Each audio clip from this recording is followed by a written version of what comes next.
watandise dda ku mukutu gwaffe ogwa Facebook. Abantu babiri bafiiriddewo Mbulaga n'abalala abasoba mu 20 bali ku bitanda mu ddwaliro e Gombe oluvannyuma lw'okugwa ku kabenje olw'eggulo lwaleero. Taxi bbiri abantu bano mwe babadde zigudde e Buwama ku luguudo lw'e Masaka. Emmotoka zino zombi ziseeredde okuva ku luguudo omulundi gumu era zisigadde zifunyadde. Abantu babiri bafiiriddewo Mbulaga n'abalala abasoba mu 20 ne baweebwa ebitanda mu ddwaliro e Gombe nga bali mu mbeera mbi mu kabenje ka mmotoka za taxi bbiri ezigudde mu kifo kimu e Buwama ku luguudo lw'e Masaka. Mu kabenje kano akaguddewo munnamutwa w'enkuba abadde afudde mba mmotoka ya taxi UAT 1085S ebadde eva e Masaka ng'eyolekera Kampala yeesoose okulemerera omugoba waayo neva ku luguudo neyeesolossa mu kiwonko gyeyevuunuulidde enfunda eziwera olwo abagibaddemu ne bawandagala. Badde mpujjaddemu ate ngenza okulaba ng'emmotoka ekwata eno mu ttale egenda nga driver talina kyayinza kukola ekiddiridde kwevuunika. Ngenza olaba ng'emmotoka ng'eva eri ku mukono gwayo ng'esala bw'eti ng'edda ku gutali gwayo ngenza olaba ng'egwa. Wano abasaabaze babiri abatasobose kutegeereka amannya gaabwe kyokka nga babadde bakyala banene okubadde omweru n'omuddugavu bafiiriddewo Mbulaga ate abalala ababadde abasoba mu 10 ne batwalibwa mu ddwaliro e Gombe nga bataawa. Wabadde wakayita eddakiika nga 10 zokka ate emmotoka endala naye eya taxi nayo neegwa mu kifo kyekimu era emmotoka ya poliisi etutte abalwadde abasoose mu ddwaliro e Gombe n'ekomawo n'etwala abalala. Kati mu ddwaliro ly'e Gombe wali abalwadde abasoba mu 20 okuli n'omusaserdoti Father Herman Joseph Kalungi ow'ekigo ky'e Makondo e Masaka. Emmotoka ewuuka ng'esala oluguudo omulundi gumu ng'edda ku right hand side ku gwa ddyo ng'odda e Kampala n'etomera ekifunvu ekisenge. Kati nagenza okuzza amaaso nga ndaba owa takisi asala baasi yabadde asala baasi naye owa takisi nga adduka nnyo. Oluguudo lw'e Masaka nga lwakamala okukolebwa ennaku zino lufuuse kattiro naddala mu biseera eby'enkuba.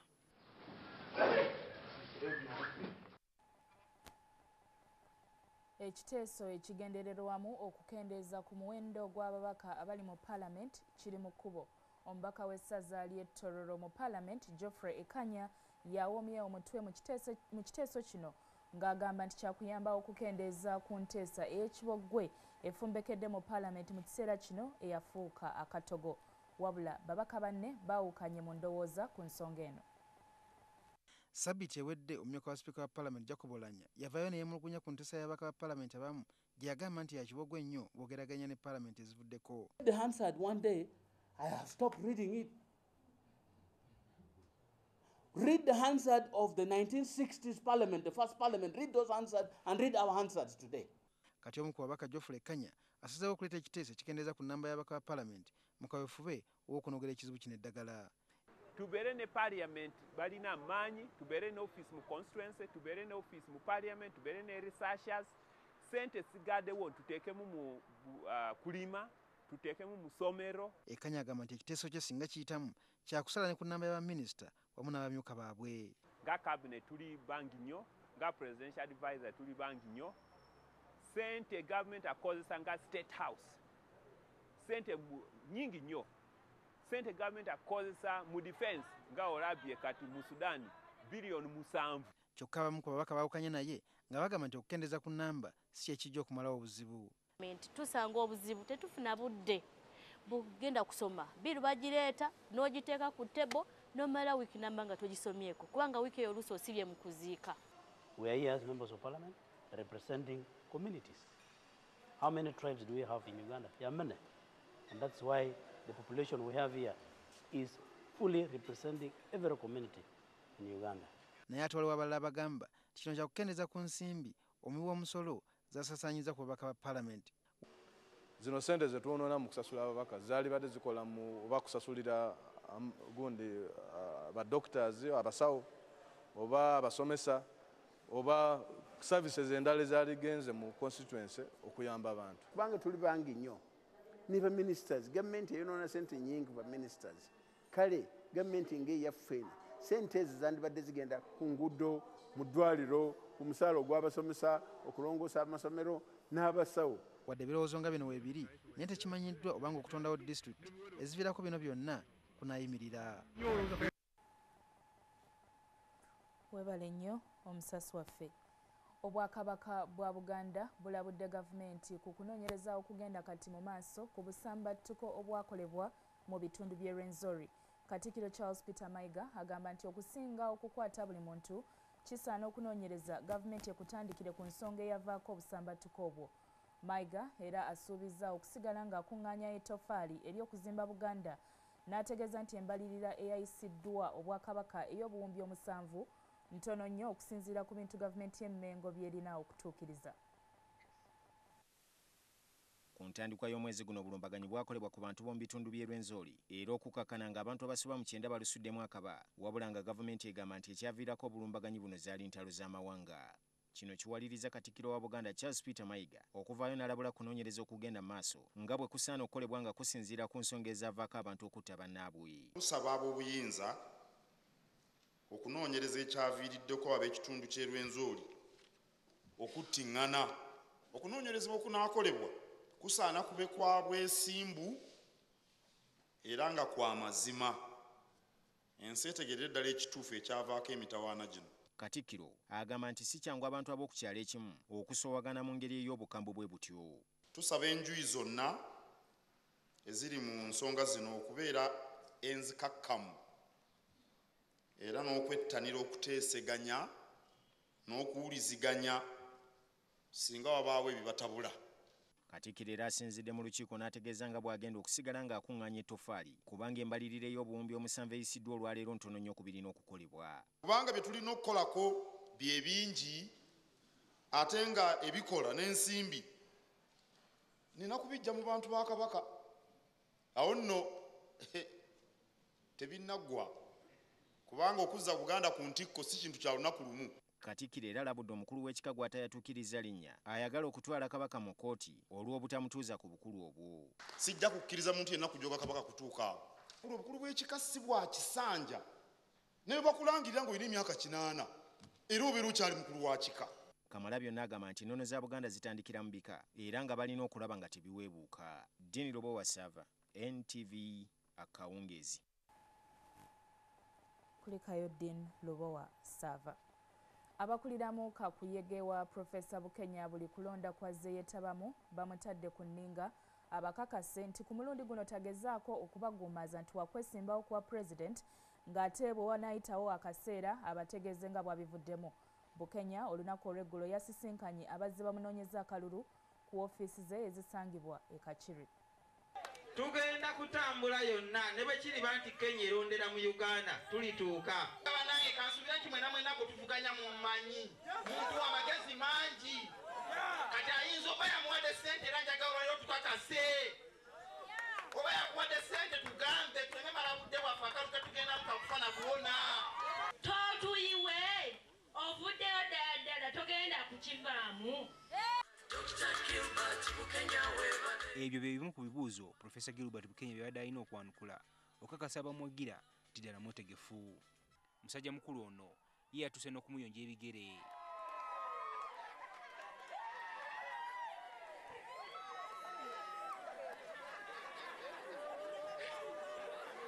Bukenya ng'alangirira ddala nga bwagenda okwesimbawo ku bukulembeze bw'eggwanga mu mwaka gwa 2016 okuvuganya ku bwa pulezidenti yakakasizza nga bw'anyweredde ku nsonga.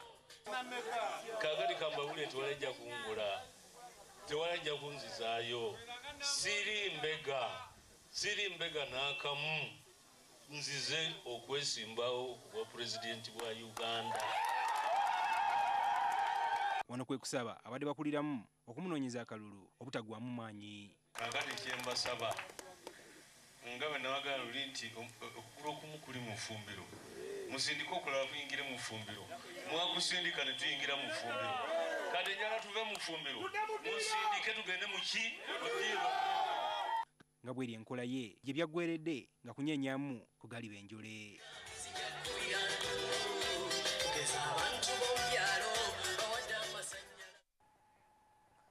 Omusango gw'omusuubuzi eyafa Juvenile Nsenga olunaku olwaleero guwuliriziddwa mu maka ge oluvannyuma lw'omulamuzi okusalawo nti ayagala kwekenneenya ekifo ekigambibwa nti mukazi we yamutomerera n'amuwalula. Namwandu Jackie Uwera Nsenga nga kati ali ku alimanda e Luzira avunaanibwa kutta bba oluvannyuma lw'okumutomera n'emmotoka bwe yali agezaako okuyingira mu maka gaabwe omwaka oguwedde.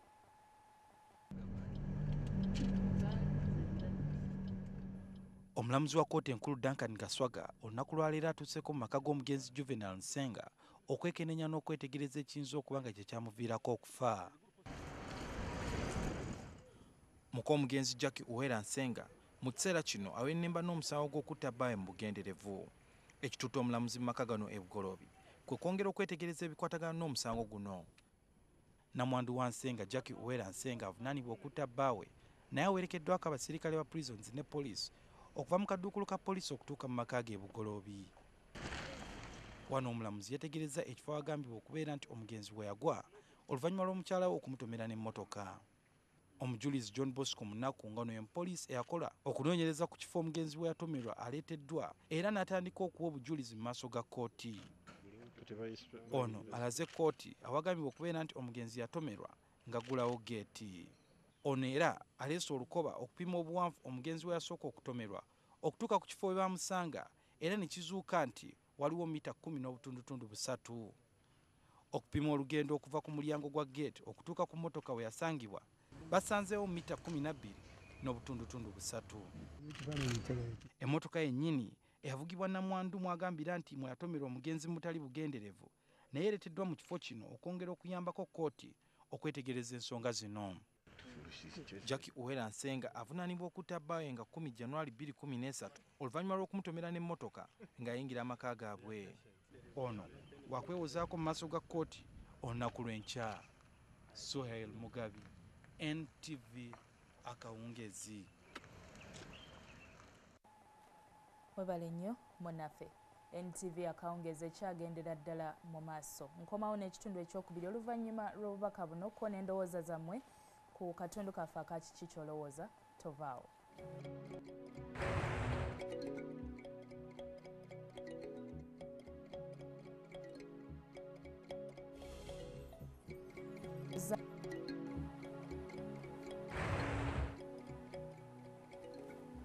Okukyafuwaza ekibuga abanaakwatibwa nga baddugaza ekibuga bakukola bulungi bwansi ekibonerezo bakukikolera mu yunifoomu.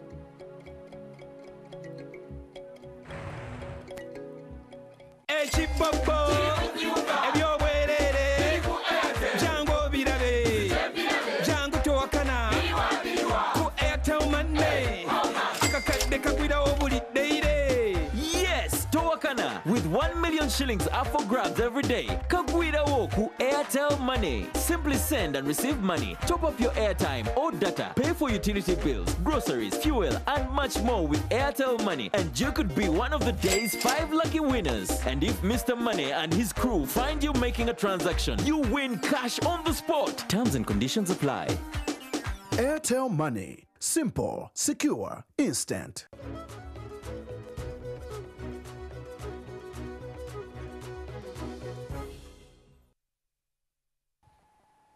Okyali ku NTV Akawungezi. Nyongedde okukwebaza okuba nga tokyusizza kalimi. Mu kitundu kyaffe ekisooka twalabye abazirwanako nga baagala kusisinkana President basobole okumwanjiza ensonga zaabwe nga bagamba nti babajjukira mu kunoonya akalulu naye ate bwe kaggwa ne beerabira. Endowooza yo twagala otubuulire oba okkiriziganya nabo. Facebook abantu batandise dda okuteesa ngenda kusomayo obubaka nga buubwo. Ntandise ne Yusuf Nyende ogamba nti omuntu alina kukola nnyo ave mu bwavu so nga Nakato Gonzaga ogamba nti babiveeko kuba tewali gwe bakaka. Ate Fred Ongom ogambye nti tebabakaabirira so nga Miri Mukasa. Lawrence Trevor Mwonge ogamba kibasaana kuba banyiiza so nga Namanya Collins ogamba nti obululu tebubaawula. Kansembyeyo ne Kirumira George ogambye nti bwe kiba bwe kityo babiveeko. Bwe nno ago ge magezi g'owadde banno. Mwongera okusindika obubaka nja kubusoma nga sinnabakomekereza NTV akawungeezi naye katugira tweyongerayo n'amawulire amalala omuli ag'abayizi ku ttendekero ekkulu e Makerere bwe bakyakalambidde ku ky'okusuuza abakulira ettendekero eryo enteekateeka yaabwe ey'okulinyisa ebisale by'abayizi abajja ku ebitundu 10 ku buli 100. Olunaku olwaleero kyenkana lwonna abayizi balumazeeko nga beekalakaasa wabula mu ddembe era baliko n'omukuku gw'ebbaluwa gwe babadde baagala okutwalira abakulu wabula abamu basazeewo okweggalira mu ofiisi zaabwe.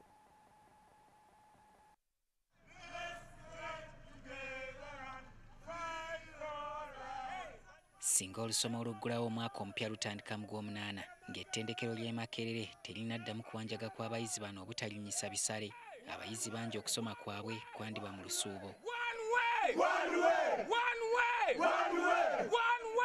Olwaleero gubadde mulundi gwakubiri ng'ensonga y'okulinyisa ebisale y'emu ku zikulembera ebiviirako abayizi okwekalakaasa. Bakira batambula nga bwe bayimba ennyimba eziraga ennyiike yaabwe kono okugezaako okuyingira woofiisi z'abakulu abatali bamu okutuusaayo okwemulugunya kwabwe.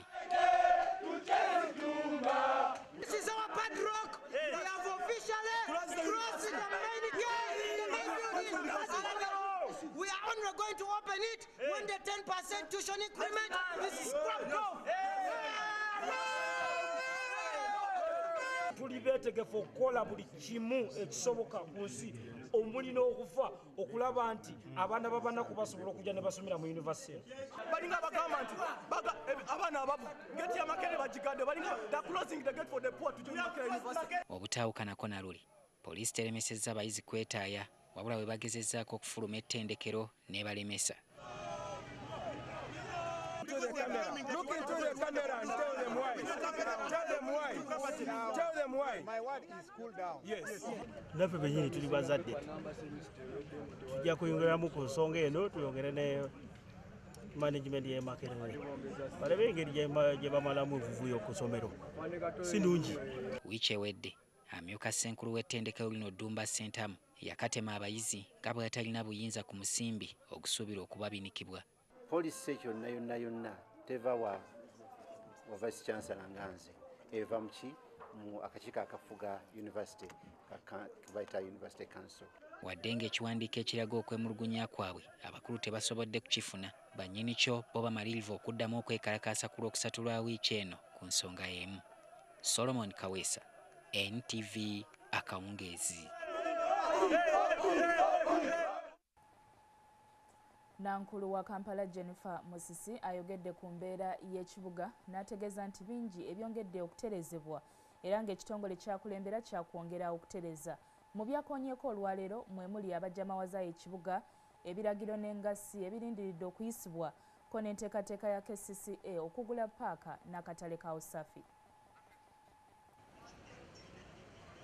Nankulu wa Kampala Jennifer Semakula Musisi ayongedde okulabula abantu abakyafuwaza ekibuga. Kimulaba mangu ky'ono yazizza omusango mu KCCA kati agogola mwala naye takyaddamu. Musisi natayogedde ku misolo n'engassi bye bateekateeka okuyisa naye nga tekuliko n'amaduuka ne taxi paaka mulimu amasannyalaze amazzi. Wabaddewo abagamba nti KCCA yandiguza ettaka eddeneko ku nsimbi entonoko mu bitundu ebitali bya wala ne kampezi. Kirumbye enkambi omusuzibwa abazanyi abeetabye mu mizannyo gya Commonwealth Games ekyewanisizza emitima gy'abazanyi n'abategesi b'emizannyo gino wabula akulembedde ekibinja kya Uganda Ambrose Tashobya agamba nti abategesi babagumizza nti obulwadde buno babulwanyisa abakugu era si bwakutuuka ku bazanyi. Mu kiseera kino engoye z'abazanyi ba Uganda ze bagenda okwambala nga bawakanya mu mizannyo gino tezinnatuuka naye nga waliwo essuubi nti emizannyo we ginaatandikira ku Lwokusatu bajja kuba bazifunye. Twogeddeko ne Tashobya ku lukomo lwa ssimu n'abaako by'atangaaza. Gye twogerera aba medical committee bali bulindaala bagezaako okulaba nti abantu bonna mu village wano bagezaako okuba nga bayonjo okunaaba engalo okulaba nti ebifo byonna bisigala nga biyonjo engeri gye waliwo abantu bangi. Of course ekifo kirimu abantu bangi nnyo. Tulina abazanyi ne ba officials bano mu village abatuuka mu 8 bakola buli kye basobola kulaba nti ekirwadde ekyo tekitawanya abazanyi oba ne ba officials. Lwenyogerera n'akafuna email neva mu factory egamba nti already basindise boxi 20 eza ekyo bayita competition wear ebyambalo ebyokukosa mu mizannyo oba oli muddusi biba n'ayambala nga badduka oba oli wa boxing byona oyambala nga mu ringi ekyo kibagumiikiriza nti weewaawo banaasobola okutuwa bye twagala byonna nga tetunava wano. Tashobya ku lukomo lw'essimu ng'asinziira ewagenda okubeera emizannyo gya Commonwealth. Katubazeeyo ku ggulire lyaffe ery'essaza ly'e Busujju bwe lyawangudde Ssingo.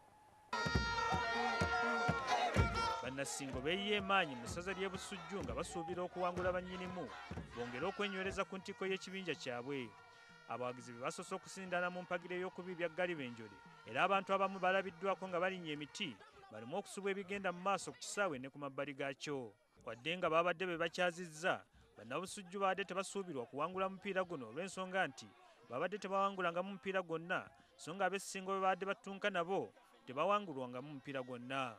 Wabula kyababuuseko omuzannyo wa Busujju Sula Amajanjalo bwe yabateebye eggoolo mu ddakiika ya 20 ab'essingo gye baalemeddwa okuzzaawo. Ekibanga nawo okuba Ssingo neerusobodde okuba Ssingo tujja kwegera okuba n'ettiimu nayo enejja wano. Embeera eriwo eraga nti Busujju ekyali ku nsonga.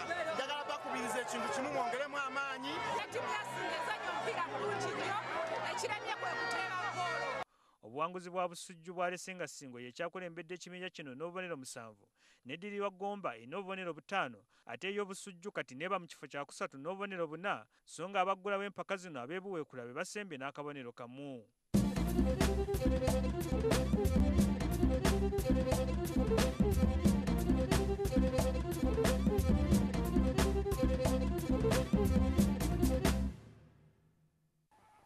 NTV akawungeezi olwaleero bwetyo bwegenze tuddamu olw'enkya ssaawa y'emu mukutu gwe gumu tova ku NTV nze Hatimana Lugwa Sekaya weeraba.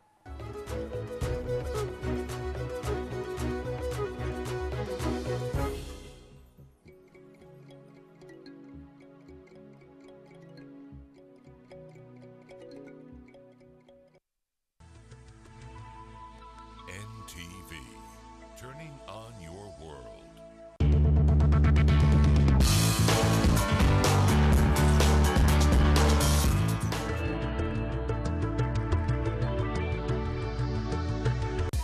Sometimes children have amazing ideas, but they can lead to tough stains.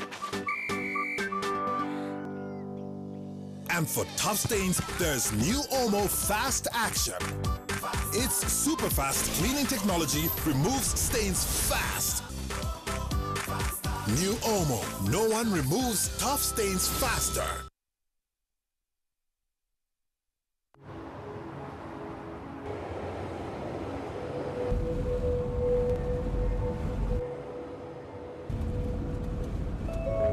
And the change of government won't stop a thing. I've run out of fingers counting the number of multinationals setting up here.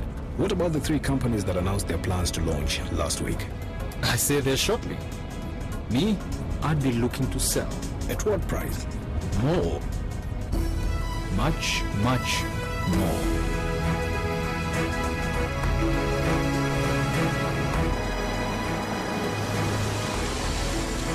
I don't know who you are or how you know these things, but one thing I'm sure of, you're in the wrong job.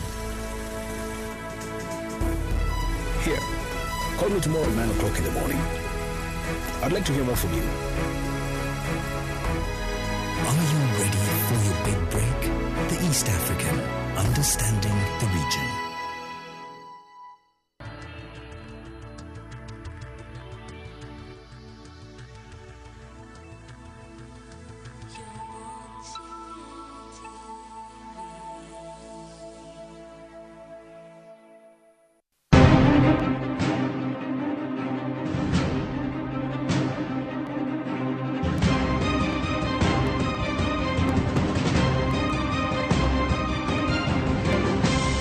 You're watching Morning at NTV.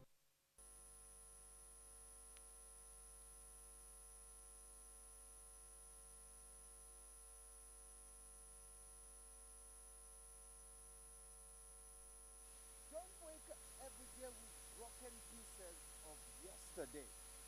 However, make sure that every time you wake up, it's the first day for the rest of your life.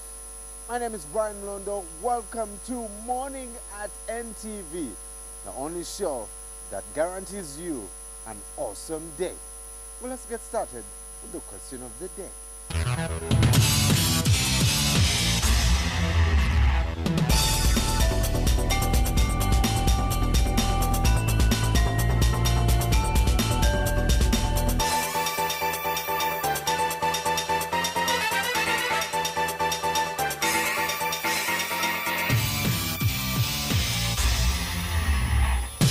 Well, help us answer that simple question this Tuesday morning by going to our Facebook page, Morning at NTV. And of course, feel free to head over to Twitter at Morning at NTV. Tag me at MBGoal2, at Mabel Kebirun, that is at Mebkeb, at Kasiate, at Joel Senyuni, and at Dakaba Chigongo. And of course, at NTV Uganda. Ask your friends to follow us too.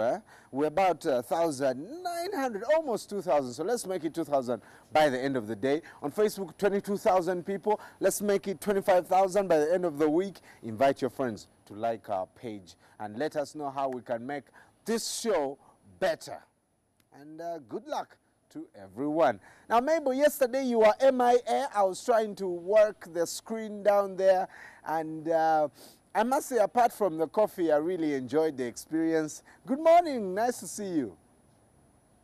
It's good to be back. I was actually watching the show from where I was, and you did an amazing job. But for sure, I do need to come up to the top, and you had better be here in the studio more often. But thank you for joining us this morning. It is a beautiful Tuesday morning. My name is Mabel Kebirunji, and on to the news on Morning at NTV. 5 prisoners are dead and 7 others are injured after the truck they were traveling in overturned. The prisoners were from Bar Main Hospital.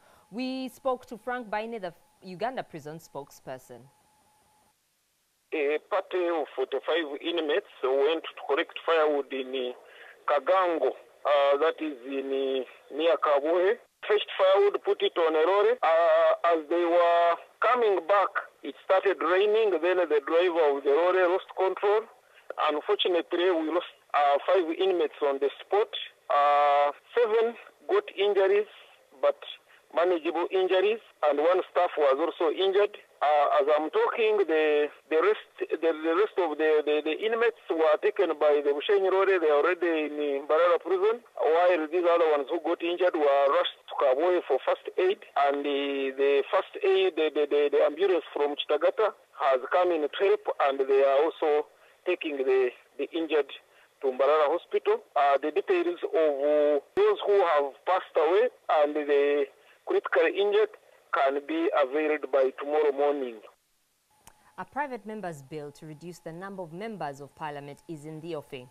The bill is proposed by Tororo County MP Geoffrey Ekanya, who believes it not only will cut down on numbers but also improve the quality of the members of parliament. Maurice Achol reports on the reaction to this in the House.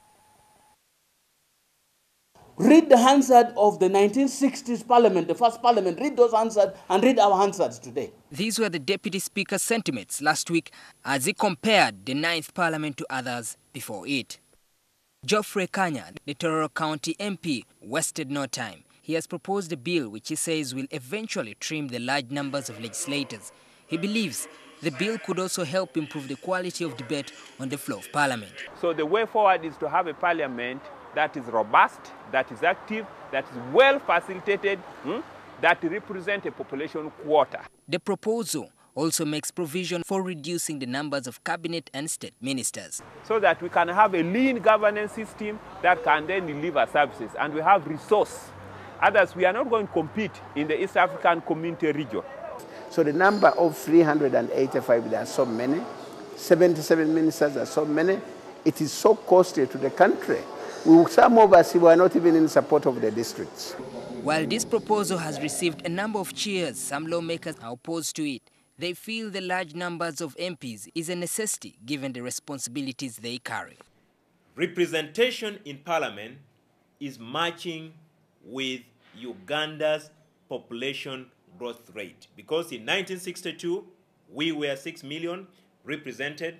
by less than 100. 2014, we are projected to be 37 million, represented by over 350 members of parliament. So those are factors that must be taken into play. But what people value here in Uganda, especially in most of our constituencies, is does the member bury?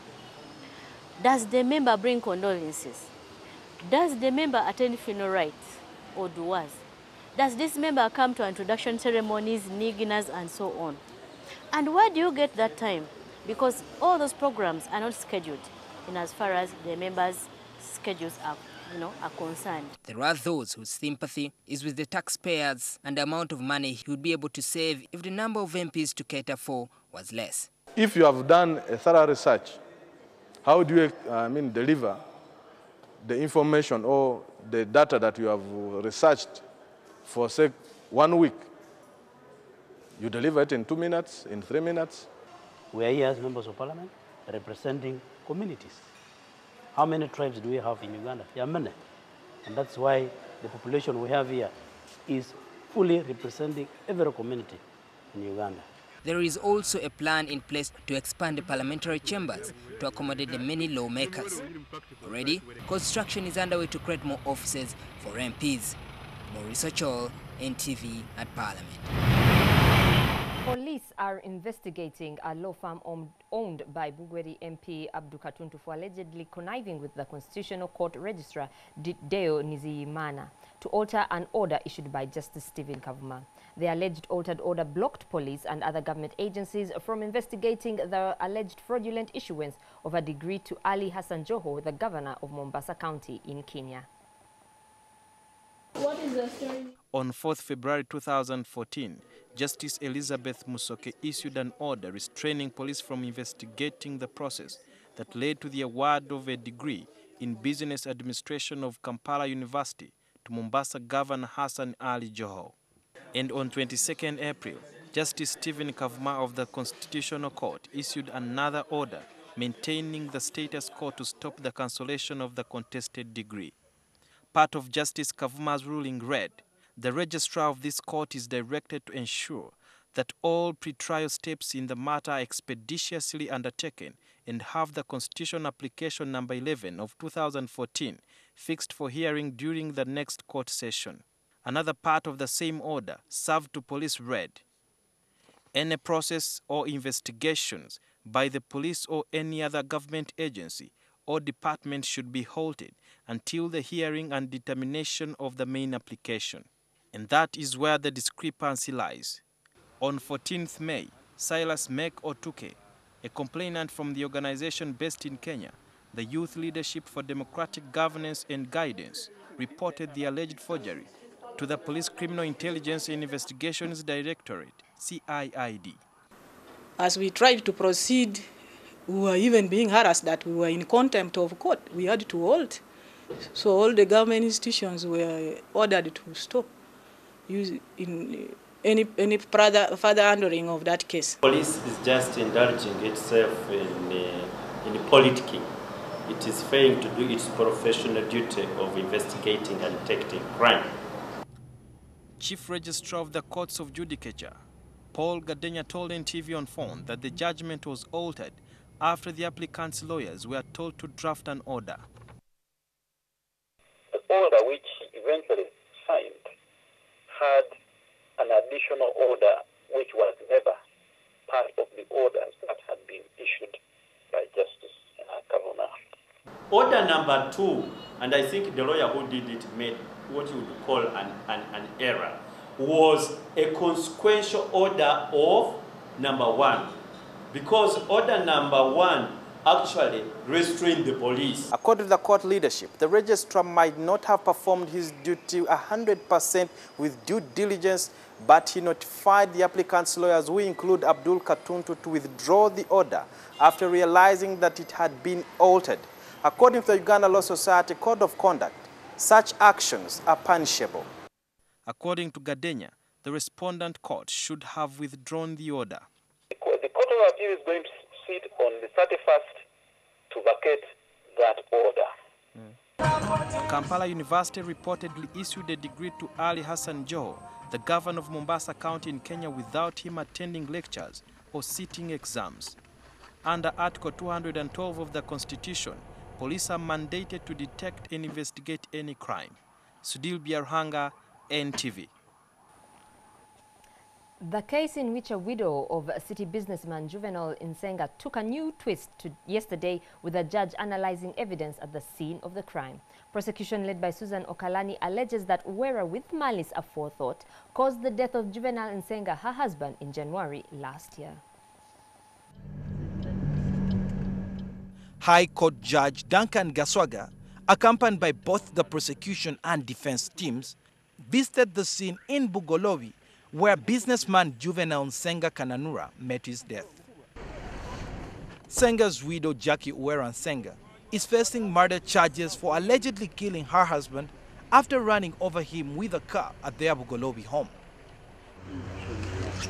Justice Duncan Gaswaga went to analyze the evidence as presented at the scene of the crime, looking at the different points of contact and the tire tracks of the car. Investigating officer John Bosco Munaku testified before court that there was a distance of 10.3 meters between the point of contact and the place where the body of the late Nsenga was found. After taking measures, it was also revealed that there was a distance of 12.3 meters from the point of contact to where the car was found. The original car that was driven by Jackie Nsenga at the time of the accident was also brought at the scene of the crime to help understand the events as they occurred. Jackie Uwera Nsenga is accused of killing her husband after running him over with a car on the 10th of January 2013. She is expected to defend herself in court on Tuesday. Suhail Mugabi, NTV. You're watching Morning at NTV. We now cross over to the gentleman on the other side. Good morning, Simon. Good morning, Brian. Good morning, Mabel. And this morning, of course, we have the Daily Monitor and the Red Paper with us. And we'll be looking at some of the stories that are making headlines. But, of course, another shocking headline from Kasese: police finds 3 mass graves in Bundibujo. Look at the implications, how it came about, and what the police is doing to exhume the bodies of those. Coming up in the press review.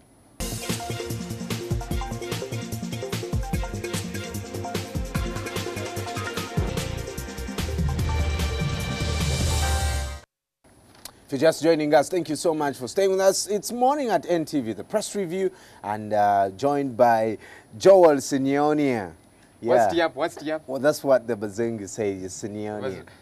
Sinionia. What's with the white tie, man? Why not? I just thought, why not be white this morning? There's no devil in it. Good morning. Good morning. Nice to see you. Good to see you too. I missed you guys yesterday. You were there. Of course, I could see you yawning all over the place. No chai, and we decided to take all of it. Now I know why Mabel loves the rooftop.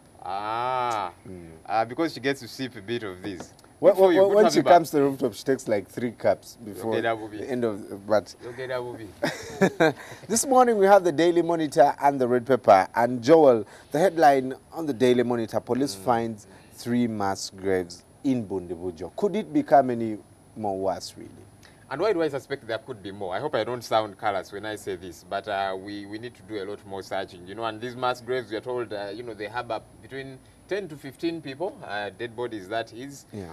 It's very unfortunate what's happened in Bundibujo, what continues to happen therein. There's still looming tension. People have really not gotten to terms with what did happen. Others are angry, the victims especially, because people lost their loved ones, their families, and they're angry.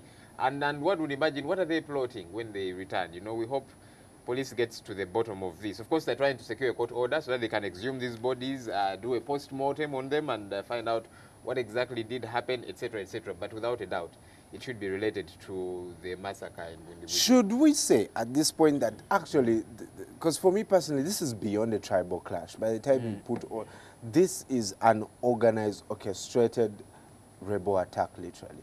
It's very organized, like you say, yeah? And you know, that's why many people imagine there's a lot more than meets the eye. The whole tribal issue is just an exculpation, one would imagine. Of course, no doubt, there's the tribal issue therein, yeah? But it could have been infiltrated by other elements. Police says they're still investigating. They've ruled out ADF and rebel activity. We are thinking, dig up a little bit more. You might find some more stuff therein. Right. Well, you can get a copy of the Daily Monitor and check out that story. Very shocking, stuff. And Suhaili Mugabe, our reporter, was down there for about 2 weeks, and yesterday he was here sharing. You can actually go to YouTube and check out that clip and get more details. The picture at the front of the Daily Monitor, the judge inspects businessman saying a murder scene. Judges are now going to the scenes of crime, and they are doing police's work.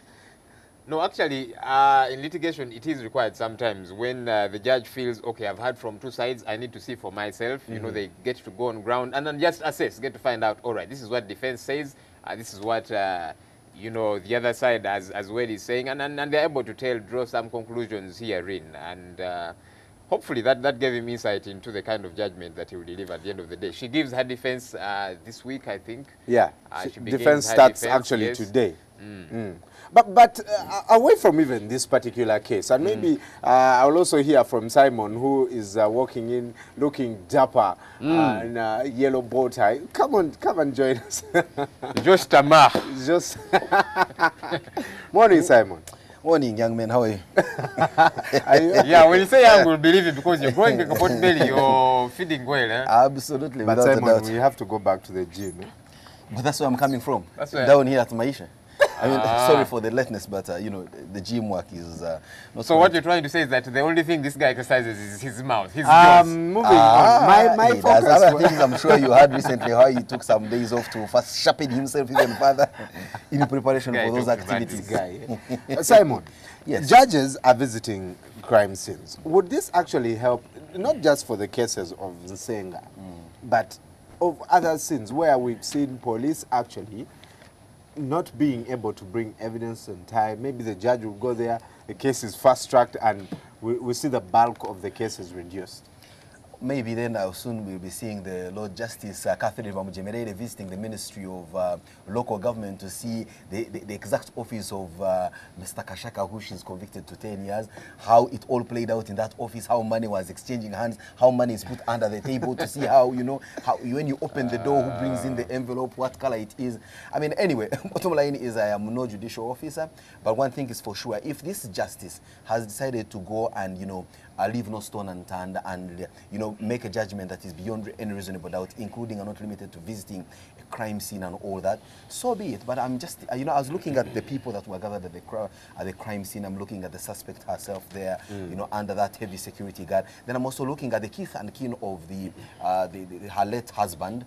And I'm imagining the kind of emotions that were playing out there. And I must also believe that perhaps this is almost a year since this woman ever visited that home. I'm sure she holds certain very huge sentimental value to that This home. happened, I think, January last year? Exactly. Now it's over a year. She's not been to that place. So I can imagine the kind of emotions that were playing out. But at the end of the day, when justice is to be served, then I think we detach ourselves from any form of emotions.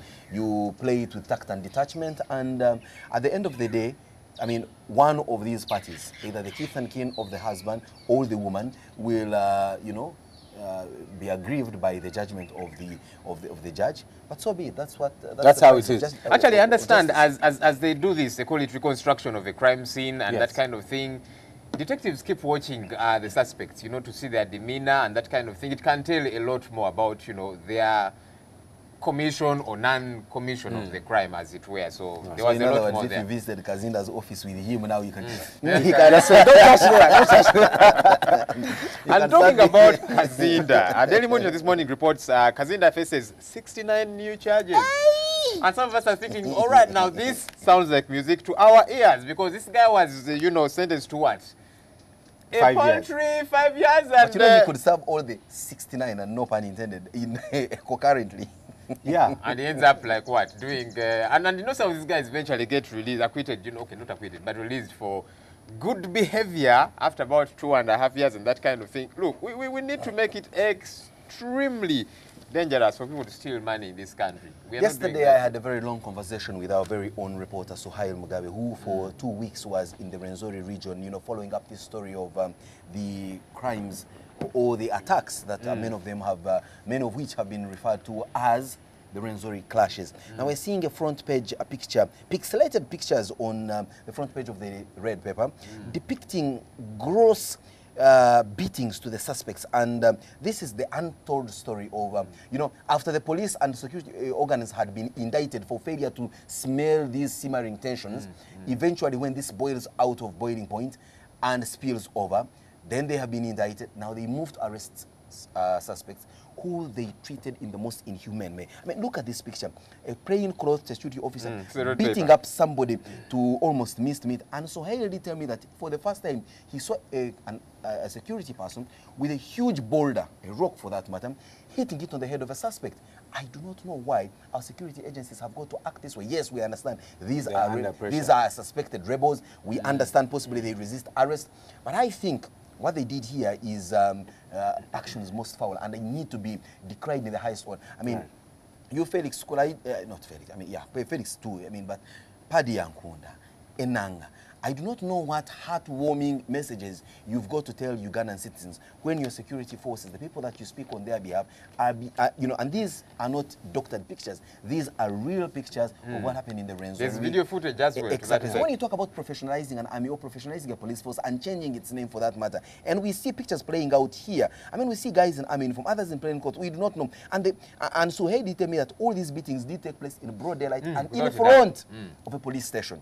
For me, this is deplorable. Are we seeing the army this high-handedness, looking? I don't understand. Because, you know, one of their own is killed, and then they realize that this is actually And so real. what? Does it mean they take the law in their own hands? I don't understand. Look, don't police officers and army officers act like that the whole world? When one of their own is beaten, then they realize... But that doesn't make it right. That, you know, one guy is held as a prisoner of war and you bomb an entire city to shreds. Clearly, that does not justify it. Right. I mean, the other day, a guy called Kasiate makes a U-turn at UDM House, and the next thing, some crazy police officer, Odere, he can read my lips. Keep that number plate. I had been driving that car without a number plate. I will still continue driving that. I mean, at the end of the day, you're breaking the law. You're criminal. And I have told you're going to be beaten, Kasate. We want you to be beaten. I mean, this footage against you, Kasate. But this is what they have done. This is what they did to my car. You find a car that's taken a U-turn. Fair enough. He has committed a gross, making a U-turn on Kampala Road to that Odere man and that Naturinda chick with whom they were standing. Kasata had committed a crime almost belittling that of Shrobodan and Milosevic. So they went, descend on my car, they rip off the front number plate, and I'm asking myself... Did you cooperate with them? Listen, I would gladly walk myself and open the door of a jail cell and sit in there and get myself sentenced to 10 years. I have been looking for a place where I can have free meals. These guys, you know... Okay, producer you've had, besides probably avail... But I see your point. It's very worrisome that police in this country, and for the most part, they operate egregiously. Look, it is not justifiable that... And I've talked about it again and again. You know, they get, you know, criminals around here, demonstrators, put them on their pickup trucks, they continue to beat them up, and you're thinking, why this totalitarian manner? It is not right. So anyway, the Red Paper is reporting this morning that a team of pathologists is already in Bundibujo to exhume bodies, and yesterday Suhail Mugabe did tell us of the presence of mass graves in Bundibujo, and now the question is, did UPDF kill civilians in Kasese? Well, that's in the Red Paper. In the Daily Monitor, Kashaka appeals 10-year jail sentence. So... Yeah, of course, his lawyer has vowed to appeal. We hope that the new sentencing, they'll give him like 15 years or so.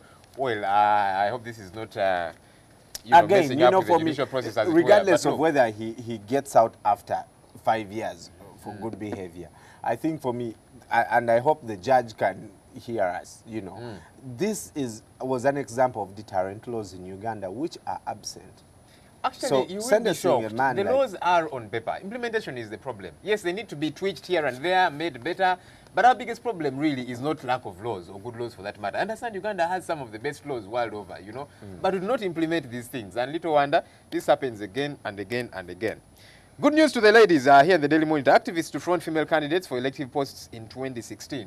The ladies say, look, you men have let us down, we elect you, you're thieves, as you can see, you're being sentenced again and again. You do not deliver, you make promises you cannot fulfill, and they feel, all right, now, let's front these ladies. And hopefully, they'll be in good manners. Has really earned her day's bread. That is the executive director of Ode. Well, Museveni Mbabazi talks. Deal leaks, you know, quintessential Red Paper kind of headline, where they say that President Museveni and his Prime Minister also doubling as chairman and secretary general respectively, have been in talks on how to carry on this, what we call the Museveni-Mbabazi fallout. Now we are told that President Museveni is going to, retain the chairmanship of the NRM. Mbabazi retains the secretary general. Was it under contestation? Of course, I mean, when never has been. Why then would there be Chankwanzi resolutions and why would there be this hounding or whatever? Why would the women's league chairperson Nana? Why would it's supposed to play? Why would certain youth be beaten like you're seeing these people in the Bundibujo? Why do number plates have to be taken off number cards? For the public gallery, I think, for the public gallery, it has to go like that. But who would contest against the man? And even if he contests, who would win? Who would win? Or Felix Sokoto go contest against President. Who is Felix Sokoto go? Who is that? He's a member of Parliament. Who is that? Your ignorance should not. No. Who is he? Okay, he's Felix, but who is he? Let me tell you one thing. You ask Felix one day, I will bring him here. He will tell you the amount of machinations that was put against dissuading him, cajoling him, and stopping him from contesting against President Museveni. So if he was such an unformidable force, why was there all this move to... Kasati, even Bukenya, who came close to Secretary General, said there were mafias. So, for me, again, my question, who is Felix? Okay, let him stand. But who was President Museveni a couple of decades back? He began slowly but surely and eventually made it to the top. So I think we need not discourage people. Keep starting, do not look at and say, hey, this is a David Goliath kind of match. But you see, it's the same thing. Like, a frog can't kick a cow. Okay? Well, it can do some kind of harm to it, who knows? Now, if you want to do comparisons of sizes and how virulent one can be on the other, all of you here are dying of malaria. I want you to tell me how big the mosquito is compared to your size. And the other day people were saying they can catch HIV through mosquito bites. Well, we are still going on with the national ID registration process, and the Red Paper this morning is reporting about a Ugandan, but who for the most part lives in Canada, Mr. Opio Oloya, who registered as a Ugandan national when he visited his home district of Nyawa. So this is an appeal to all of you who are watching us via Skype and YouTube and all these other places where you watch us not live from your territorial boundaries of Uganda. Please come home, register as national citizens, and then you can go back to the comforts of Sherwood Glen and all the other nice places where you live. Right. We are not eating money at KCCA. That is Jennifer Mrs. Executive Director. That they account for every penny. What is this lady doing at Kampala Capital City Authority if they are not eating money? I mean, here we... Well, they're talking about... Well, they're eating their salary, if that is what you mean. But they're talking about money meant to deliver services. You know, headlines can be deceptive. This lady and but how do people eat money? Of Kawuju and all these other people, they are there on charity. They are just performing a duty for national service. They are not... I was going to say, honestly speaking, this is unfair. You cannot give them such a Herculean task of sanitizing a city like Kampala, and you don't give them any money. Sincere. Yeah, for me, this headline. When they've got to arrest people who make U-turns, people who I don't know do what. Exactly. I mean, you have to take their number plates, and then you expect them to be. You've got to be paid well to do that. You know what amazed me is how the police officer was asking. So, your road license is expired. It's 2 weeks. It has not. Hey. Then I said, Madam Naturin, your June salary, has it yet come out your coffers? You know, we're already in the middle of July. You know, you broadcasters are very well paid. Yeah. You're not like them. No, but you see, what happens is when we are paid, and we are paid really on time, thank you, NTV. But one thing that people here do not miss is to cut off pay as you earn. I do not know whether you have ever seen a mistake on your pay slip and pay as you earn has not been deducted. They deduct it so regularly and very much. It's the first thing they deduct. Ostensibly, pay as you earn is supposed to be paying the salaries of these policemen and all that. And you ask yourself, how come for us it's deducted early and it's never paid to police officers? You've seen the teacher who's worked for 15 years without any pay. And then these police officers expect it to be also normal and yet abnormal in their lives. Then they tell you how your car is not roadworthy. Then you look at them, you look at the road, and you ask yourself, who of you is car worthy? The road is not car worthy. The police officers are not car worthy. I mean, anyway. Well, Kayihura squeezes RPC CID boss. Yeah, that's what he has been left to do now. Squeezing police officers and all that and asking themselves what they can do. Meanwhile, for them, they squeeze us. It happens. I guess, I'm sure this man had been asked to bring 5 number plates, so he decided to bring us. That number plate. Yours is number 3. They are going Still to has use, work to they are do. going to use this footage against you in the courts of law. I would be As a more, Chisivich. listen, I would be more than glad. One thing, and another thing, I think you over exaggerate the potency of police force. I mean, they are not as sophisticated as you think they are. Well, We'll go back to the crime scene and see how Juliana it is. Kanyomozi, of course, we know that she lost her son and the body arrives today. There will be a funeral service on Friday. But Makerere students continue strike. Is that a surprise? You know, the other day they released a statement and they were striking over about 3 things. One, they were bothered by the 10% tuition increment. Then 2, they... But that is going to apply for the new students, so that was clear. It matters not. They're their brothers, their sisters, etc., etc. You know, the other was the government-sponsored students were going to be given 4,000 shillings for their food instead of halls providing meals. And then the other, they want the vice-chancellor out, you know. And these chaps are saying, look, we are digging in our heels, we are sticking to our guns. These have got to happen, yeah. Whether or not Someone once said that students are the only consumers who do not enjoy what they pay for. But yeah, even we sometimes we pay taxes, we don't exactly get to enjoy what we pay for. I mean, they remove pay as you earn to pay police officers. For the most part, they are taking our car number plates. So, what do you expect? You don't enjoy what we pay. I met these young guys on Friday, very talented, and they kids. They're going to be meeting Ellen DeGeneres. Yeah, but wait a minute. These kids don't go to school. They go to school. So I saw them at school time with you, hanging out at a roundabout in the center of the city. Who wouldn't give anything to be on TV? So on morning, but would you take responsibility of the fact that possibly they had examinations that day, they missed them, they had midterm, they had revisions? We assume they did. I mean, this for me, for the most part, I can understand the whole thing of child stars and all that, but don't you also border on abuse of these children? I mean, these are children who need to be given a chance to be children. Yes, they may have that immense talent, but I mean, if you're going to keep dragging them out of class to take pictures for Rainbow Magazine, drag them out of class to be on a talk show with Mulondo on a weekday morning, don't you? And that's why they are going for this tour in their holiday. You know, imagine it's a catch-22 because look, many times we imagine that going and studying SST science is going to ameliorate you in the future. It might not. Look at, you know, the guys who do their music today and they're earning great bucks. Look at the Messis, they just went to soccer academies and that kind of thing. So this is good for them, but I think, like you say, there's going to be some kind of balance. But let's look at the video that you fame them for. I mean, for some people, they can say that the kind of moves that they were subjected to making were not the kind of moves that you expect of children. These are moves, even if adults were making them, you would hold the 360. You know? You hold the children's faces so they do not see that kind of moves. Aren't we seeing a case of, you know, child abuse towards these children and subjecting them to do things that even adults dread to do? The world has moved on. Let's get over it. But you know, these kids are actually more flexible than we. Yeah, these kids actually. Now that's where your son or your daughter, the child you have, son. Yes. We'll be glad to attend the wedding of your son with another man because the world has moved on. All right, let me read to you the quote of the day. But which world is that? No, we are moving on. And all right, quote of the day. This is by police spokesman Fred Enanga on a report about abuse of children, street children. That is, the problem with human rights activists is that they do their research one-sided. Look, there was a time, a couple of months back, I was meeting up with some people around one day here, you know, and the meeting delayed on. And at some wee hours of the night, you know, I saw police. These kids get to these verandas, and they got these kids, told them line up, they began to beat them up. What was their case? For sleeping on a veranda of a shop. And I nearly tore apart these police officers, you know.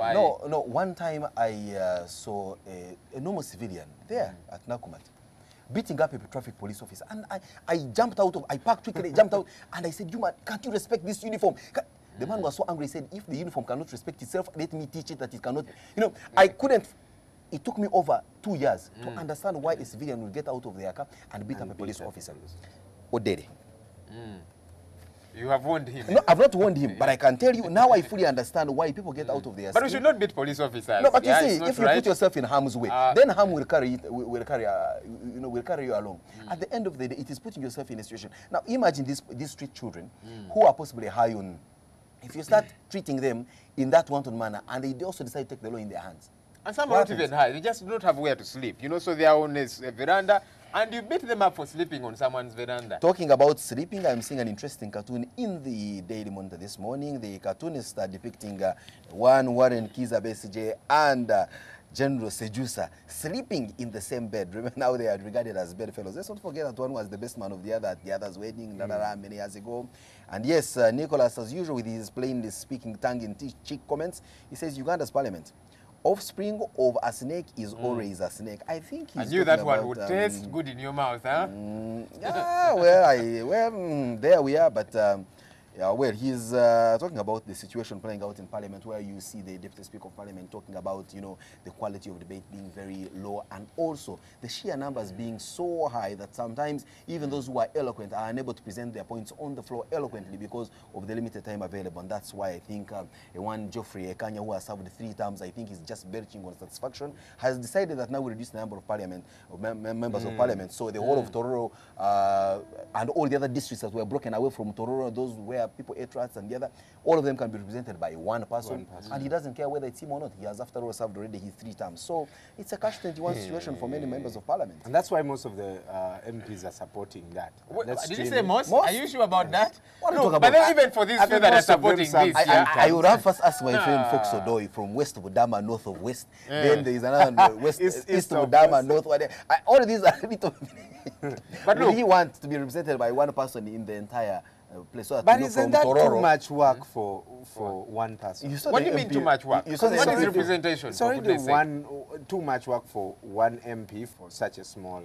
Yeah, because you're assuming the wrong, you know, roles of an MP. It's not to build roads, bury people, and that kind of thing. So the RDCs then do their work. Even for these few that are pushing for this, one would imagine they are very capricious, because today they are saying this, tomorrow they'll say something else. You wait when they are summoned somewhere. Things might change.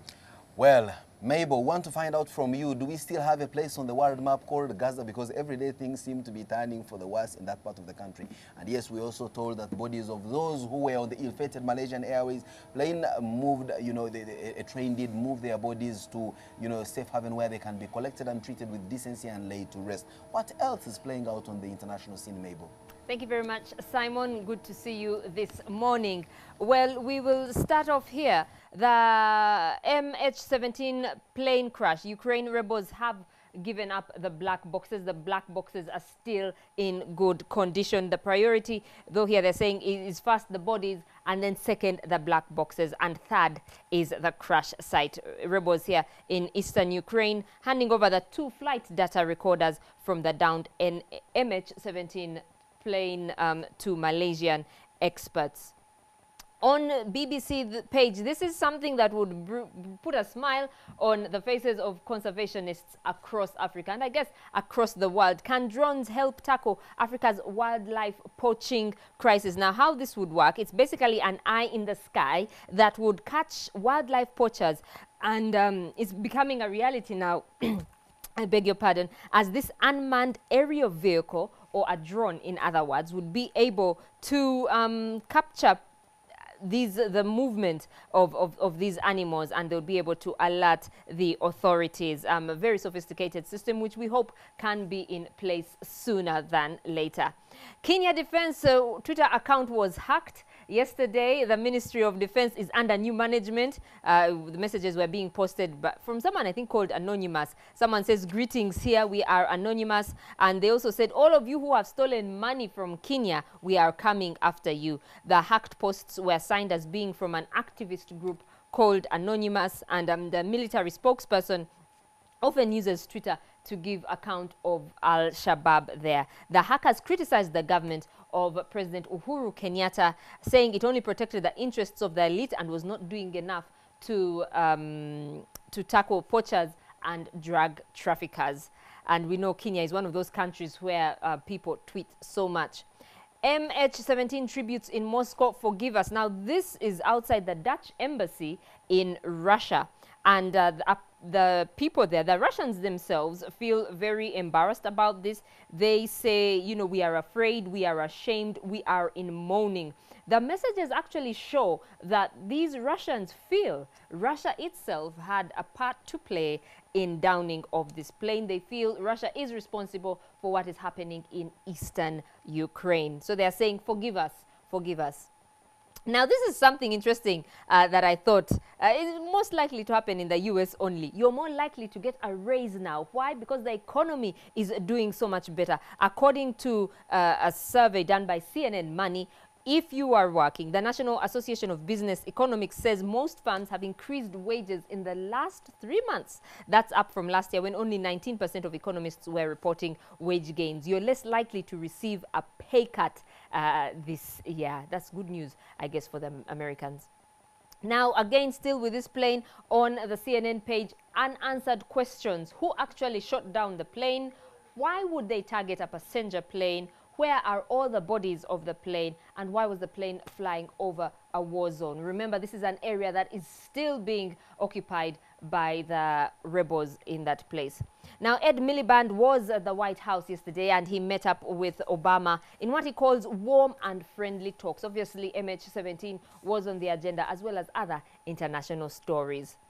Now, this little boy here, this little cutie pie, turns 1 tomorrow. The parents have released a picture of him, and in Nature, they say they are taking the opportunity on Prince George's first birthday to thank everyone over the year, wherever they have met them, both home and overseas, for their warm and generous good wishes to George. And I think we'll be talking more about him tomorrow, his actual birth date. Now, this is a picture of the flight data recorders, which have not yet been opened. They are in good condition, and actually documents were signed as the rebels handed them over to the Malaysian authorities. The South Sudan truce crumbles amid renewed clashes, and fighting has continued in the town of Nasir in one of the largest offensive attacks we've seen since the May truce. And I'll end with this. This may actually look like a statue, but this is Beckham with his 2 sons, Cruz and Romeo. They were sprayed with gold goo at an awards ceremony. This was an inaugural Nickelodeon Kids' Choice Award for sports personalities. Serena Williams and Kevin Durant were also part of the celebrations, and they were sprayed with gold goo. Interesting there. And that's all we had for you, and Morning at NTV continues right after this break.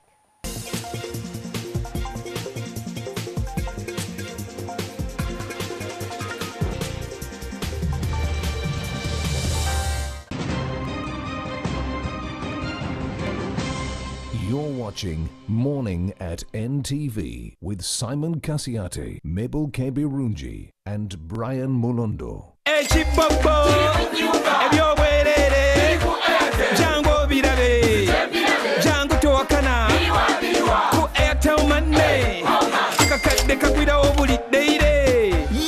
Towakana with 1 million shillings up for grabs every day. Kagwira Woku Airtel Money. Simply send and receive money. Top up your airtime or data. Pay for utility bills, groceries, fuel, and much more with Airtel Money. And you could be one of the day's 5 lucky winners. And if Mr. Money and his crew find you making a transaction, you win cash on the spot. Terms and conditions apply. Airtel Money. Simple, secure, instant.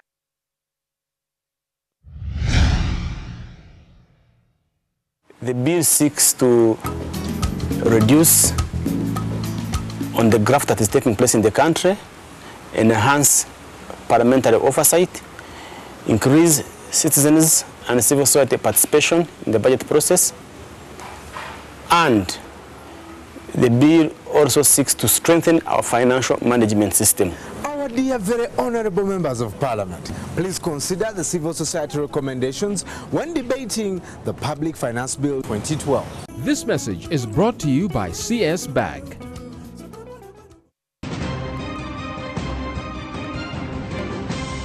You're watching Morning at NTV with Simon Kasiate, Mabel Kebirunji, and Brian Mulondo. Thank you for joining us this morning. We now cross over to the rooftop where Simon has an interesting guest. And Simon, I would like to ask, I think the Bazungu tend to be less corrupt than we black Africans. Is there something in our DNA?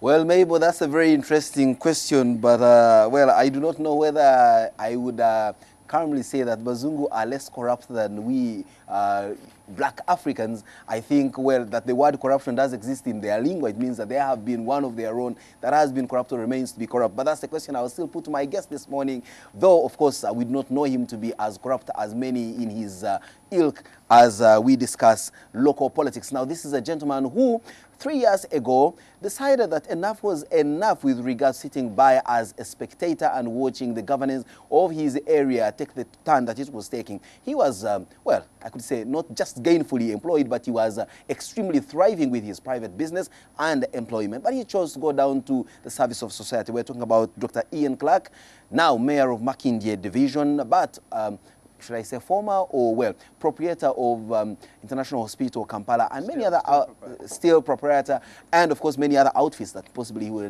diverge in due course. He gets down into serious local politics. He's elected mayor. And this morning, we'll be discussing with him 2.5 years down the road. How is the journey going for him and where are his eyes set going forward? We'll be right back.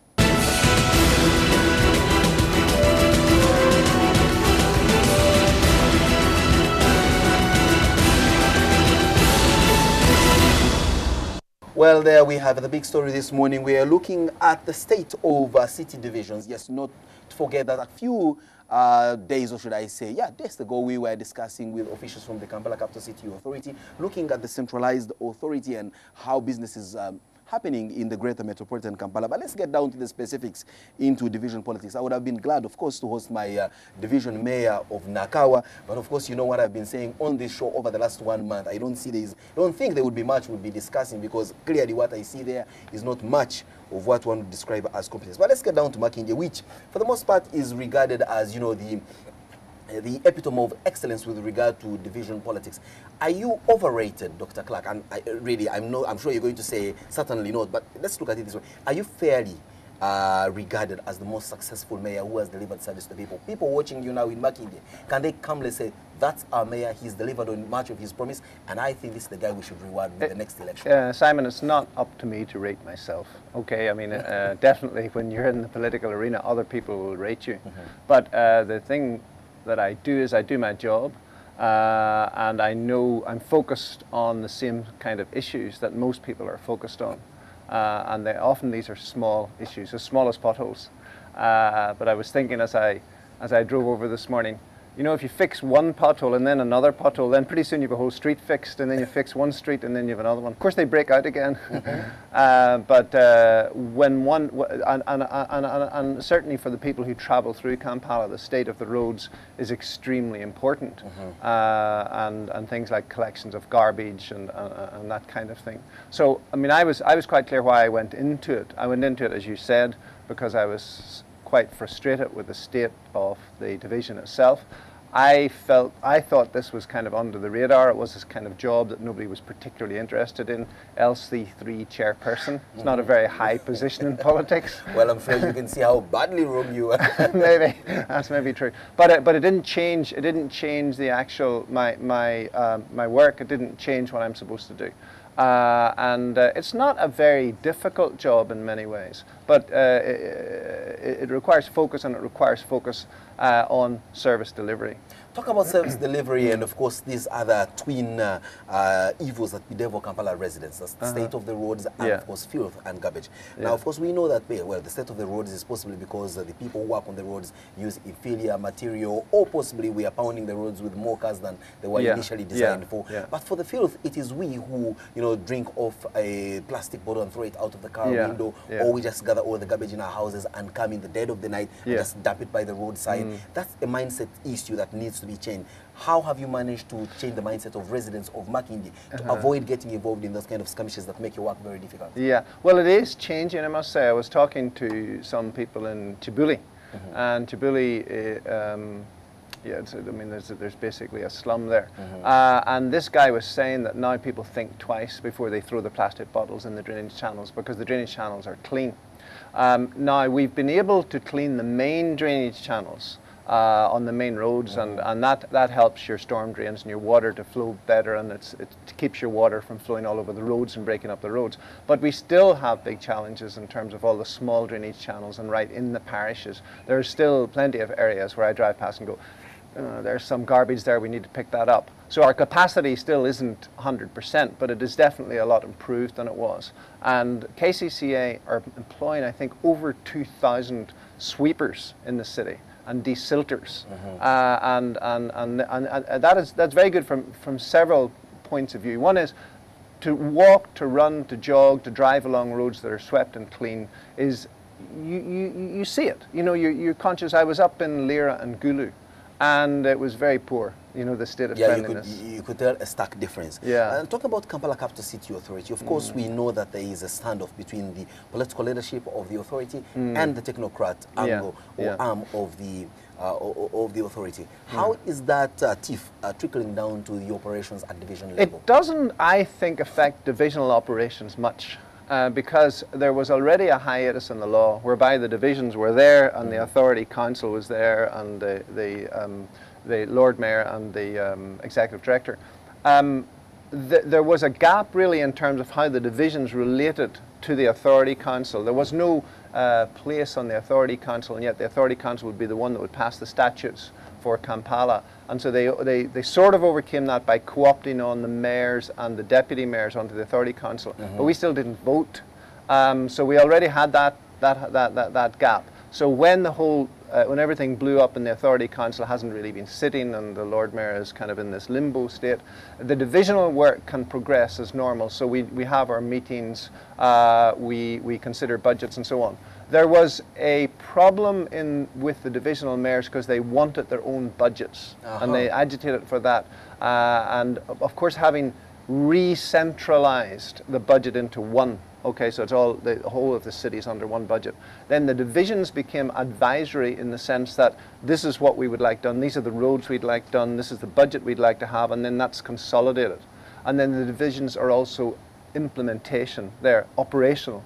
They have the garbage trucks running, they supervise the sweepers. They supervise the road maintenance and upgrading of the roads. Now you understand why I have little kind words for my mayor. Yeah, but you've also got to realize that in politics, you've got some constraints. You've got particularly resource constraints. So a politician can get up and say, we're going to do that road, but in fact, there's not the resources to do the road. And that's when a politician, what their name comes back and say, look, I think I overpromised, and I think, to come and manage our expectations. But talking about which, and without dragging you into my local Nakawa misdemeanors and picadillos of my mayor, when you were seeking, election, you rode on a bicycle, you came down off your high horse and parked your... I don't have a high horse. Well, you've got a Land Rover Sport, which is higher than a horse.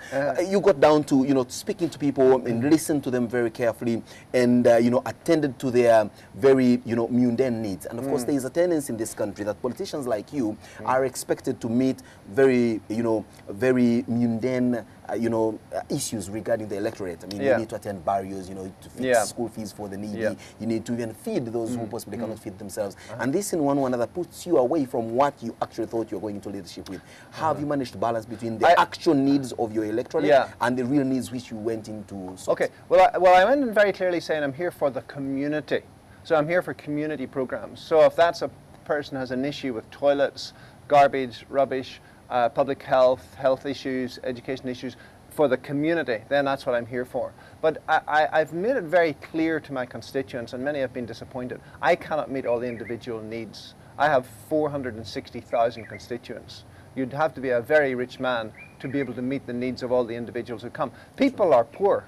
People have a lot of individual needs. But I make that distinction, and I say, where it's a community issue and I can help, and then I will help you.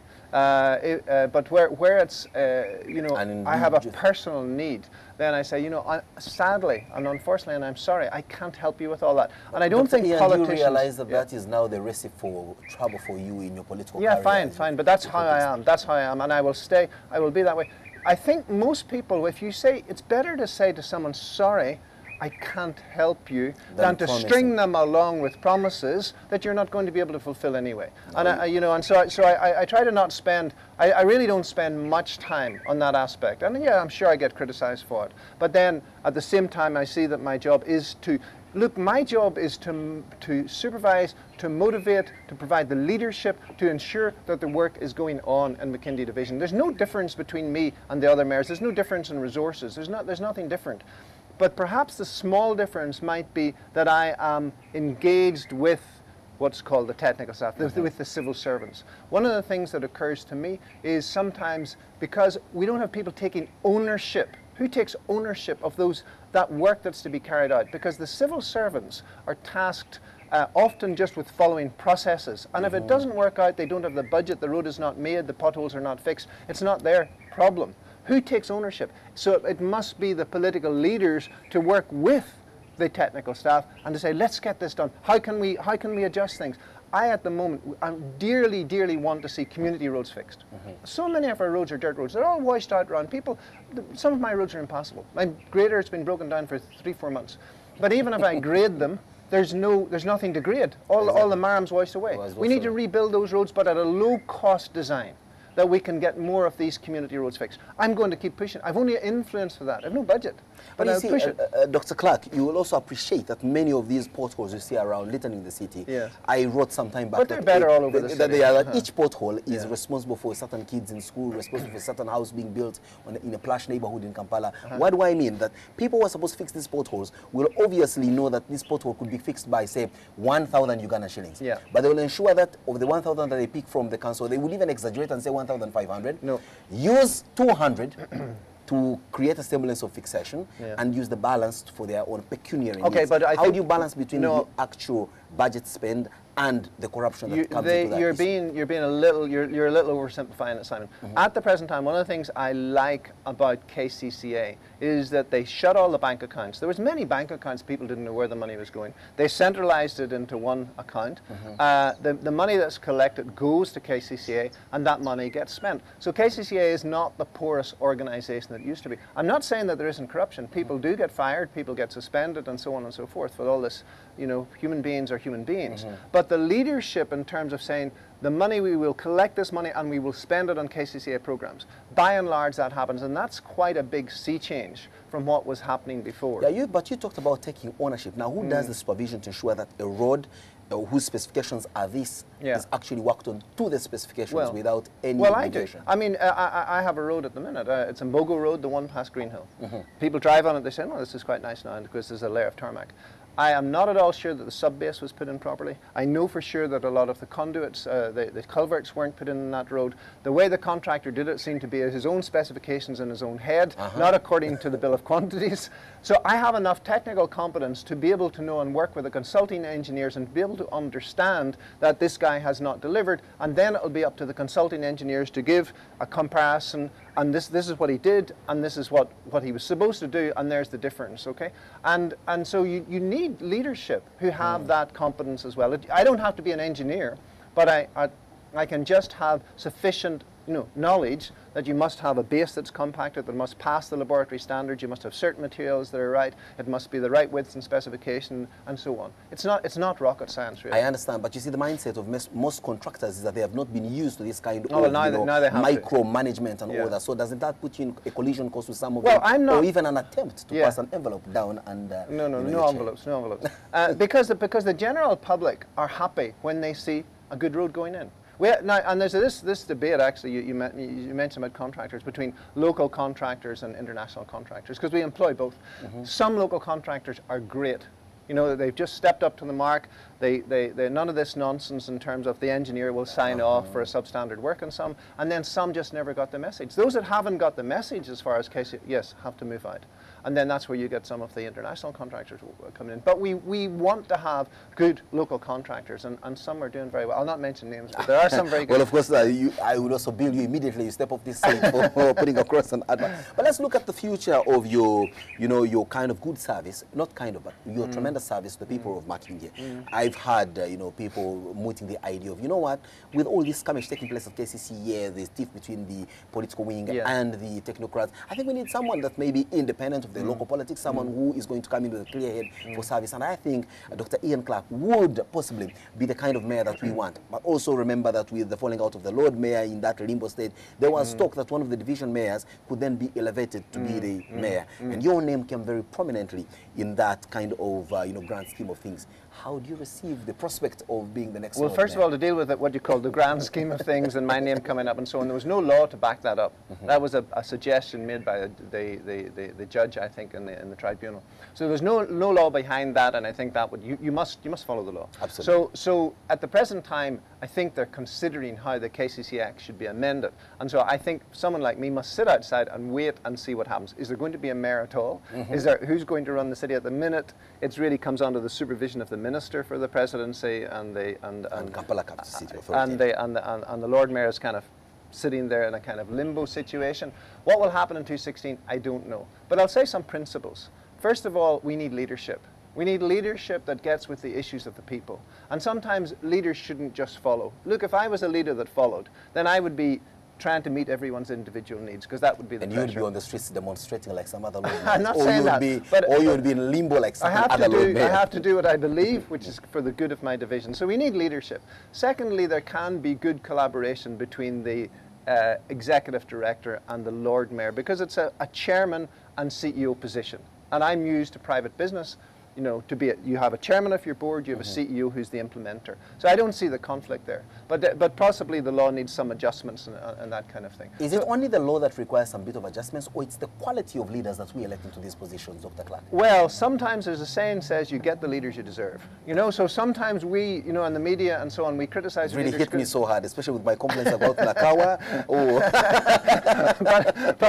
But I do think, you know, why if me, as a naturalized Ugandan, if I can step forward, you know, because this is my country, then why do we not have some people who have the quality in private business and other spheres and academia and so on? They have the quality. Let them step up, let them step forward. But the problem is sometimes they're not sure that they'll be elected, you know, because you have this populist politics, you have this money spread around and so on. But we certainly need more able leaders to step into positions of leadership. Leadership, look, I don't have any executive power. All I have is influence. But I can influence my people.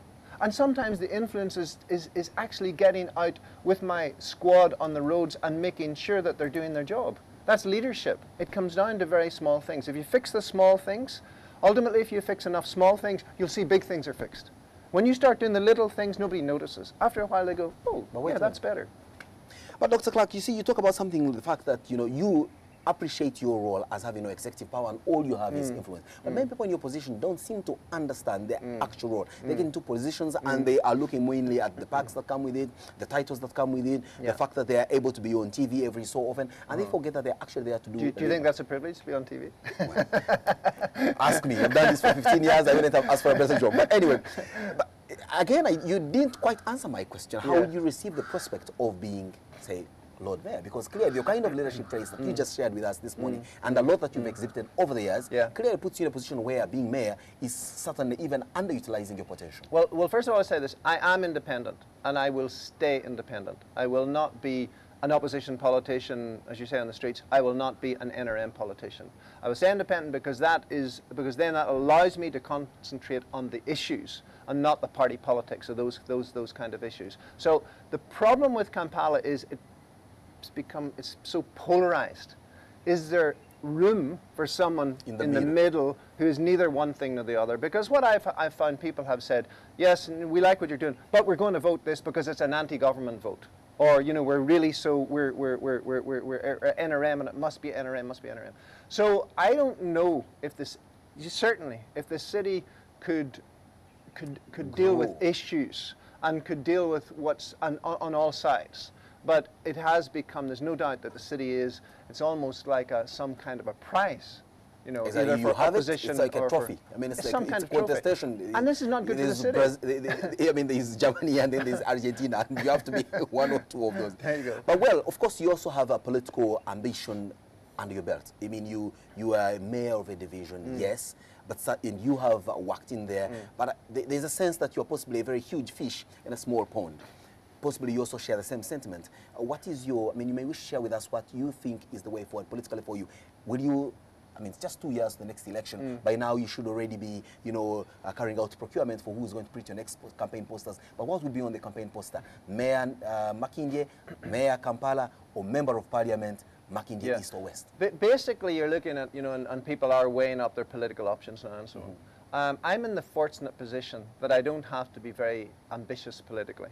As you said, I have a good business and I have really lots to occupy me there in other spheres of my life. For me, it would be something, am I able to contribute something in terms of good leadership? And I would be much more interested in local government, because I see those as two different things. There's Parliament, which is legislation, and I'm not so interested in that at the present time.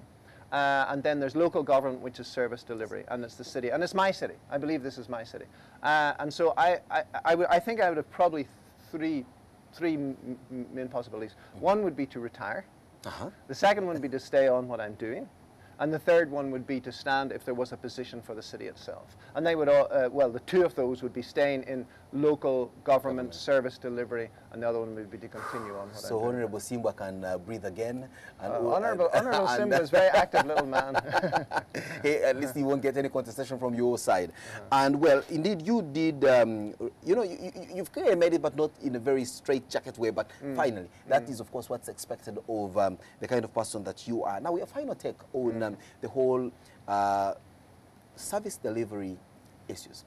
I mean, previously, government always came up and said, look, we do not have money, even for the most mundane of things to fix. Yes, but also we know that when there's been money and you fix street lights and you have clean drainages, we the citizens come in and, you know, still, you know, vandalize these installations. We do not maintain, or you have little health facilities in your divisions, and the guys who work in there are not up to the task. They come in whenever they feel like. They take 2 hours lunch breaks and they leave by 4 p.m. How are you managing those, you know, people issues from the people that you employ at your level and also the citizens whom you serve? Yeah, well, it's about ownership. I mean, what you described is three groups of people. You have we as citizens of the city, residents of the city, the people who are employed by KCCA, they're the technocrats sweeping the streets or whatever, and the political leadership. And I think what we need to do is we need to engender that sense of this is our city, and that we take ownership of the city. The guys who will steal the street lights are thugs.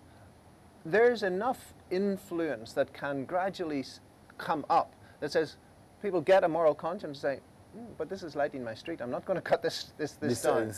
And then for the guys who are doing the work, the civil servants, often civil servants are dictated by process. If you don't follow process, you'll be up in front of a parliamentary committee or something, but not by results. So that's one of the things where I've worked with the civil servants to get the results. Now, the politicians sometimes have a wrong idea. They think that it's a position, it's a title. You get in the media, as you say, you get yourself seen. You get a good SUV. Whatever it is. But in fact, the politicians, it's political leadership, to give the right leadership to focus everyone on this is our city, let's get the job done. I'm very impressed. I mean, Rwanda has its issues, but I'm very impressed with the way when politicians are elected in Rwanda, they kind of leave their political colours behind, and then they've got KPIs, and they work with the civil servants to achieve those KPIs. And I took my councillors and we visited a division in Kigali City. The divisional mayor told me, he said there's 23 divisions throughout the country, and there's 3 in Kigali. And at one point, he came number 20 in the rating of how he was performing for one reason or another. He said, I spent my whole year explaining to people why we were doing so badly. Why you were number 20. Yes. Because there was a sense There was a sense you must just achieve. You must work. Yes, you must achieve. So that's what we need to get. Focus on results. Focus on the details. Do a little thing, 2 little things, 3 little things, it'll become a big thing. Keep the focus. My councillors now, they used to bicker and fight and so on in the past, but they're far more focused now on how they make their parishes better and how they're really delivering service delivery. Dr. Clark, it would never have been more timely and of course more insightful than having you this morning on this show and discussing the big story with regard to the state of divisions. Let's take a short break, our dear viewers. When we return, as Simon says.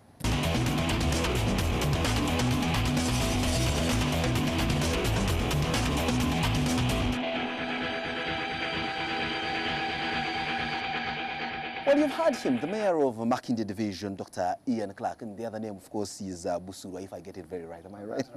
Exactly. But he did share with us very important perspectives and insights into the kind of people that we need to have in our leadership positions, whether it's political leadership or even in technocrat positions. And, of course, what I think we need to carry from his message this morning is that this city, and by extension this country, requires leadership. People are in there to understand that they are in there for service delivery. You have your political colors, well and good. You've got your affiliations, you've got your sentiments, you've got your whims and fancies.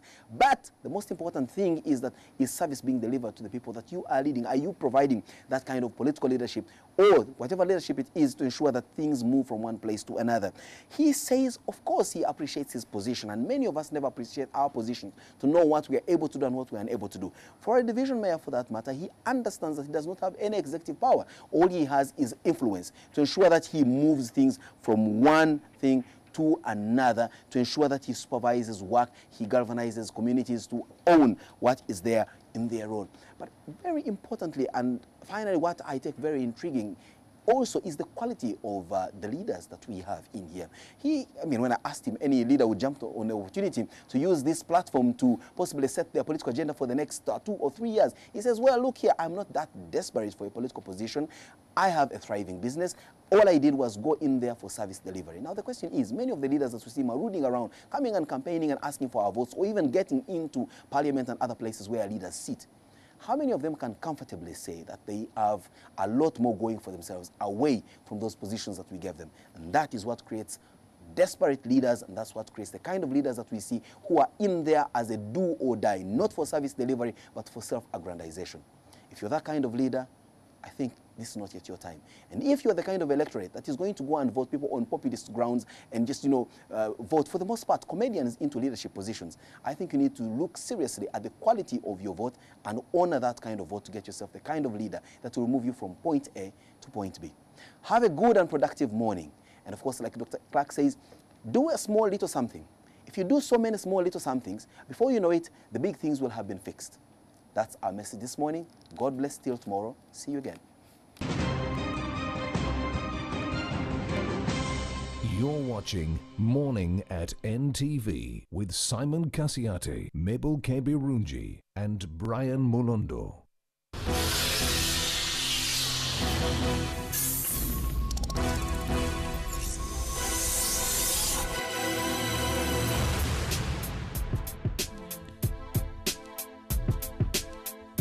Follow the beat, follow the beat, follow the beat, follow the beat. Follow the beat. Follow the beat, follow the beat, follow the beat, follow the beat. Follow the beat. Follow the beat, follow the beat. Follow the beat. Follow the beat, follow the beat, follow the beat, follow the beat. Follow the beat.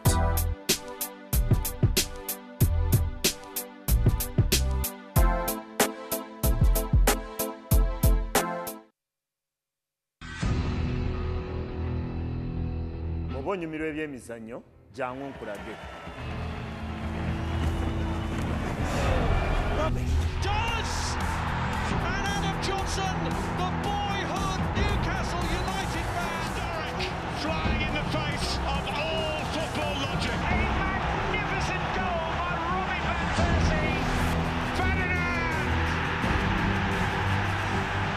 Everton lead at Old Trafford. Walcott, Giroud.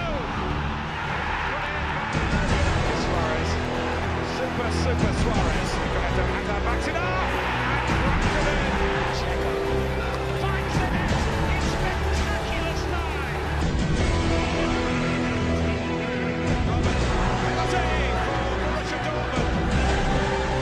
And he scores.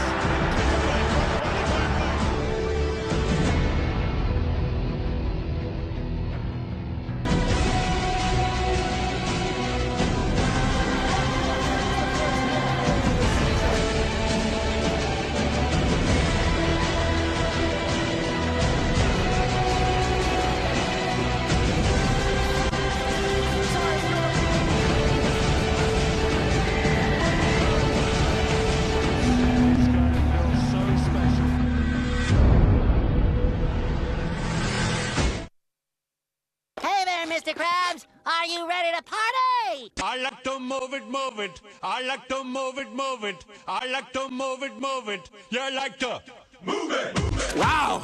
Hello, fellow motor enthusiastics.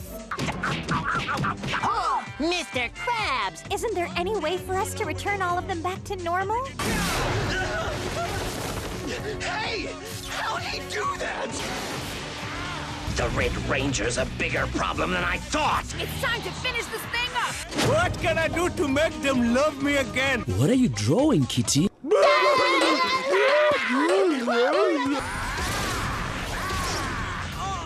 Rangers? Yeah. That's a mega win! Hello? King Julian, you are truly inspiring. Ow! SpongeBob! Fantastic! Kampala has been voted in the past as one of the favorite cities for tourists, one of the most peaceful cities. That is something that is changing. Kale Kaihura, the Inspector General of Police, and President Yoweri Museveni, their alliance, they can only crack down or stop individual strikes and individual demonstrations. But I don't think they can stop the growth of militancy. No holds barred. Besigye and Lukwago have particular grievances against the government, some legitimate, some misguided. What should the police do? Of course, the police has to intervene, A, to protect the power of President Yoweri Museveni and the NRM from disruption by Besigye and Lukwago, but B, also, never forget this, to protect those ordinary people whose property gets destroyed. I want to ask that many think that they've actually been frustrated. Opposition parties in Africa do not tend to be constructed around policy differences. FDC lacks a glue to hold its coalition of different power-hungry individuals together. Incisive. You see, the NRM is more divided internally than the FDC. The advantage with the NRM is it has political power. Analytical. I think that one of the best organized political parties in Uganda is the PPP, the People's Progressive Party with Dan Sali. This idea that everybody is telling around the world that Africans are poor and they cannot contribute to their own political and social emancipation is crap. In fact, I think that the opposition parties in Uganda have to win an election in an unfair and unleveled ground. Newsnight with Andrew Mwenda. I'm going to blow your mind and I'm going to twist your taste buds.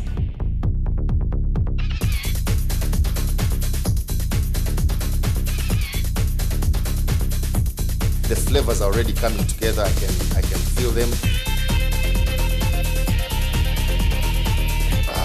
Very lovely, very appetizing, very healthy.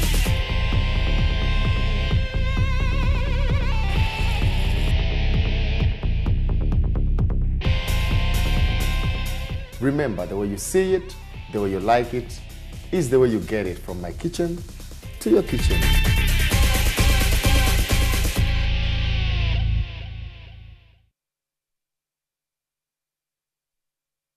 On the next episode, brought to you by... At Orange, we know you want to do more on the internet. That's why we bring you happy hour day and night. Destiny River. You will have to work double to pay for everything you stole from me. It's Victor's airplane that went down. But it is, Miss Amelia. It was Victor's plane that crashed. Only those who put their belief in destiny more than in their own inner strength. Oh, Stella, I have been through a lot in this life. I'm a lot older than you, and I know what I'm talking about. Destiny River.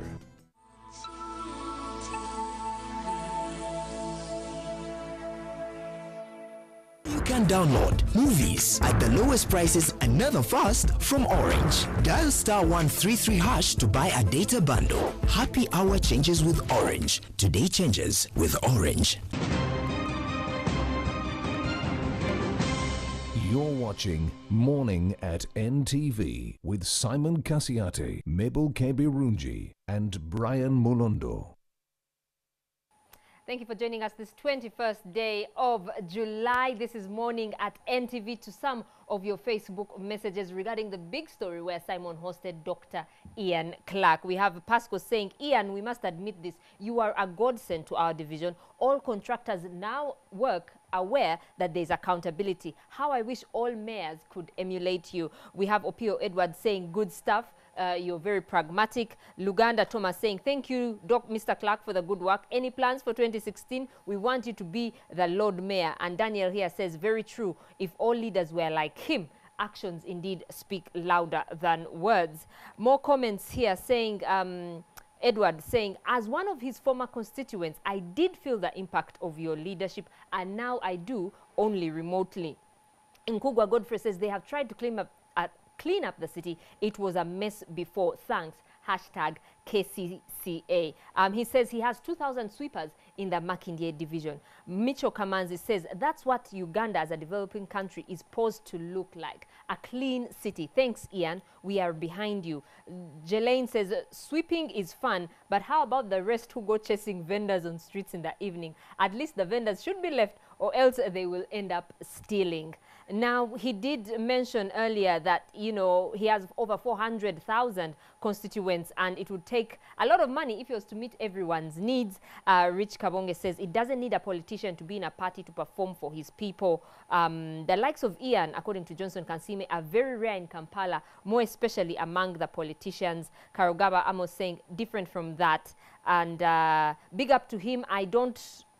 Now I see you don't actually need a political party to make a difference, because we do know Dr. Ian Clark is an independent, and he has said he will stay as an independent. We now cross over to Brian for today's Everyday Life. Good morning, Brian. Morning, Mabel. And this morning, you know, I've had her on the show before, and she calls herself an expert at failure. She's awesome. But this Failing morning, forward. she's going to talk about personal value system. In essence, it could also help you if you're thinking of rebranding yourself. Coming up on Everyday Life.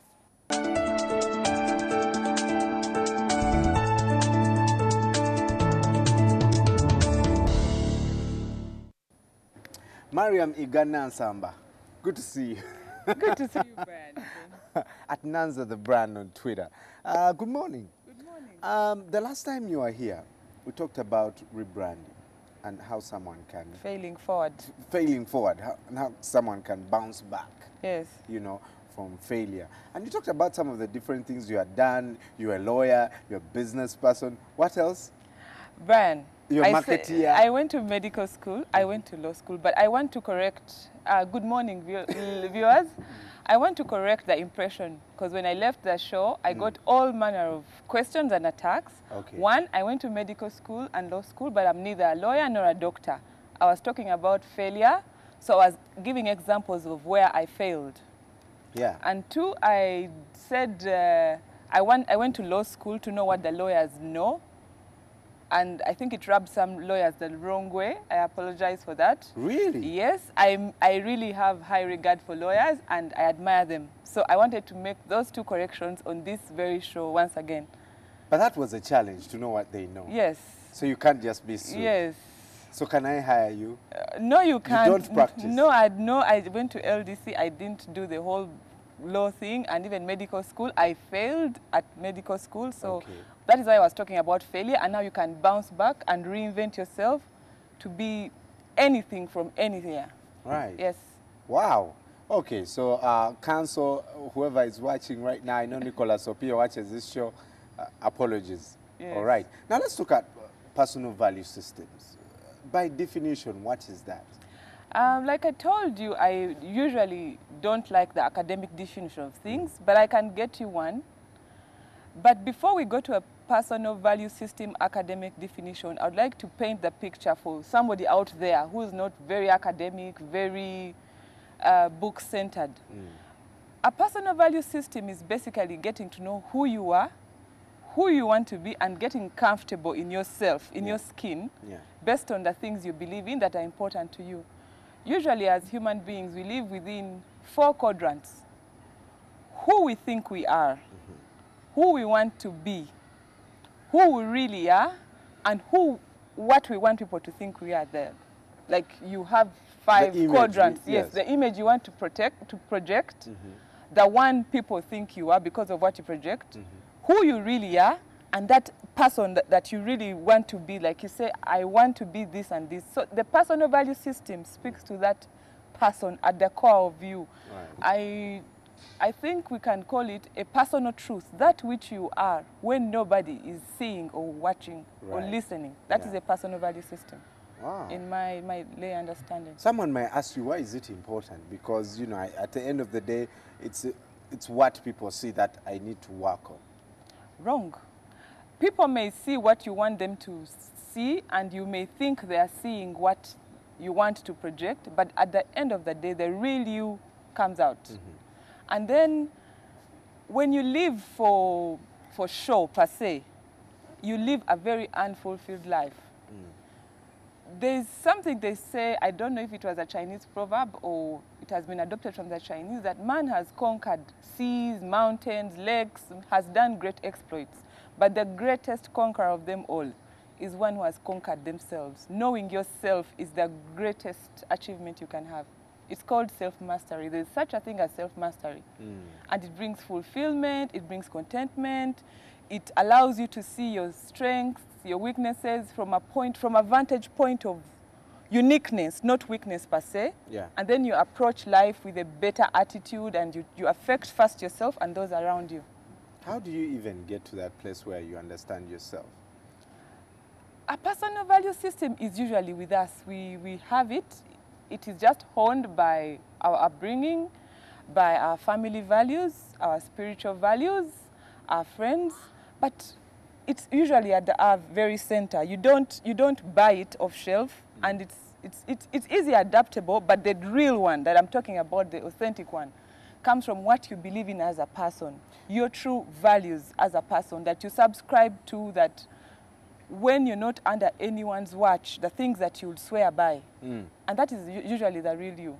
Because usually there's so much noise around us, and we end up confusing that noise with the person we are really. So we kind of take on things that we don't subscribe to because it's always around us, we know it is there, and so automatically it becomes part of us, and we forget the person we are.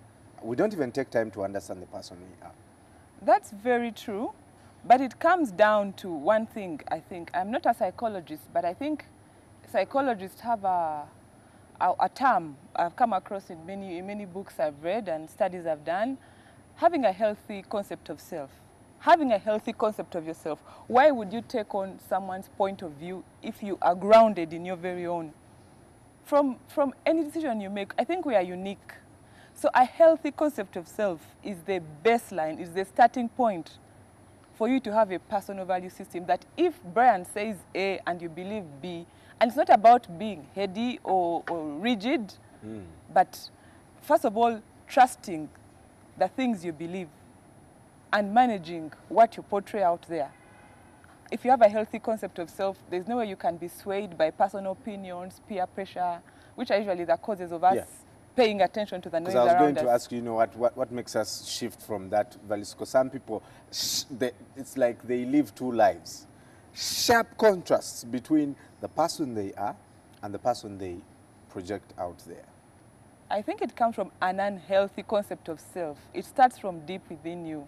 If you're not confident, because one thing I know in life, there'll always be someone better, someone worse, someone bigger, someone taller, someone shorter.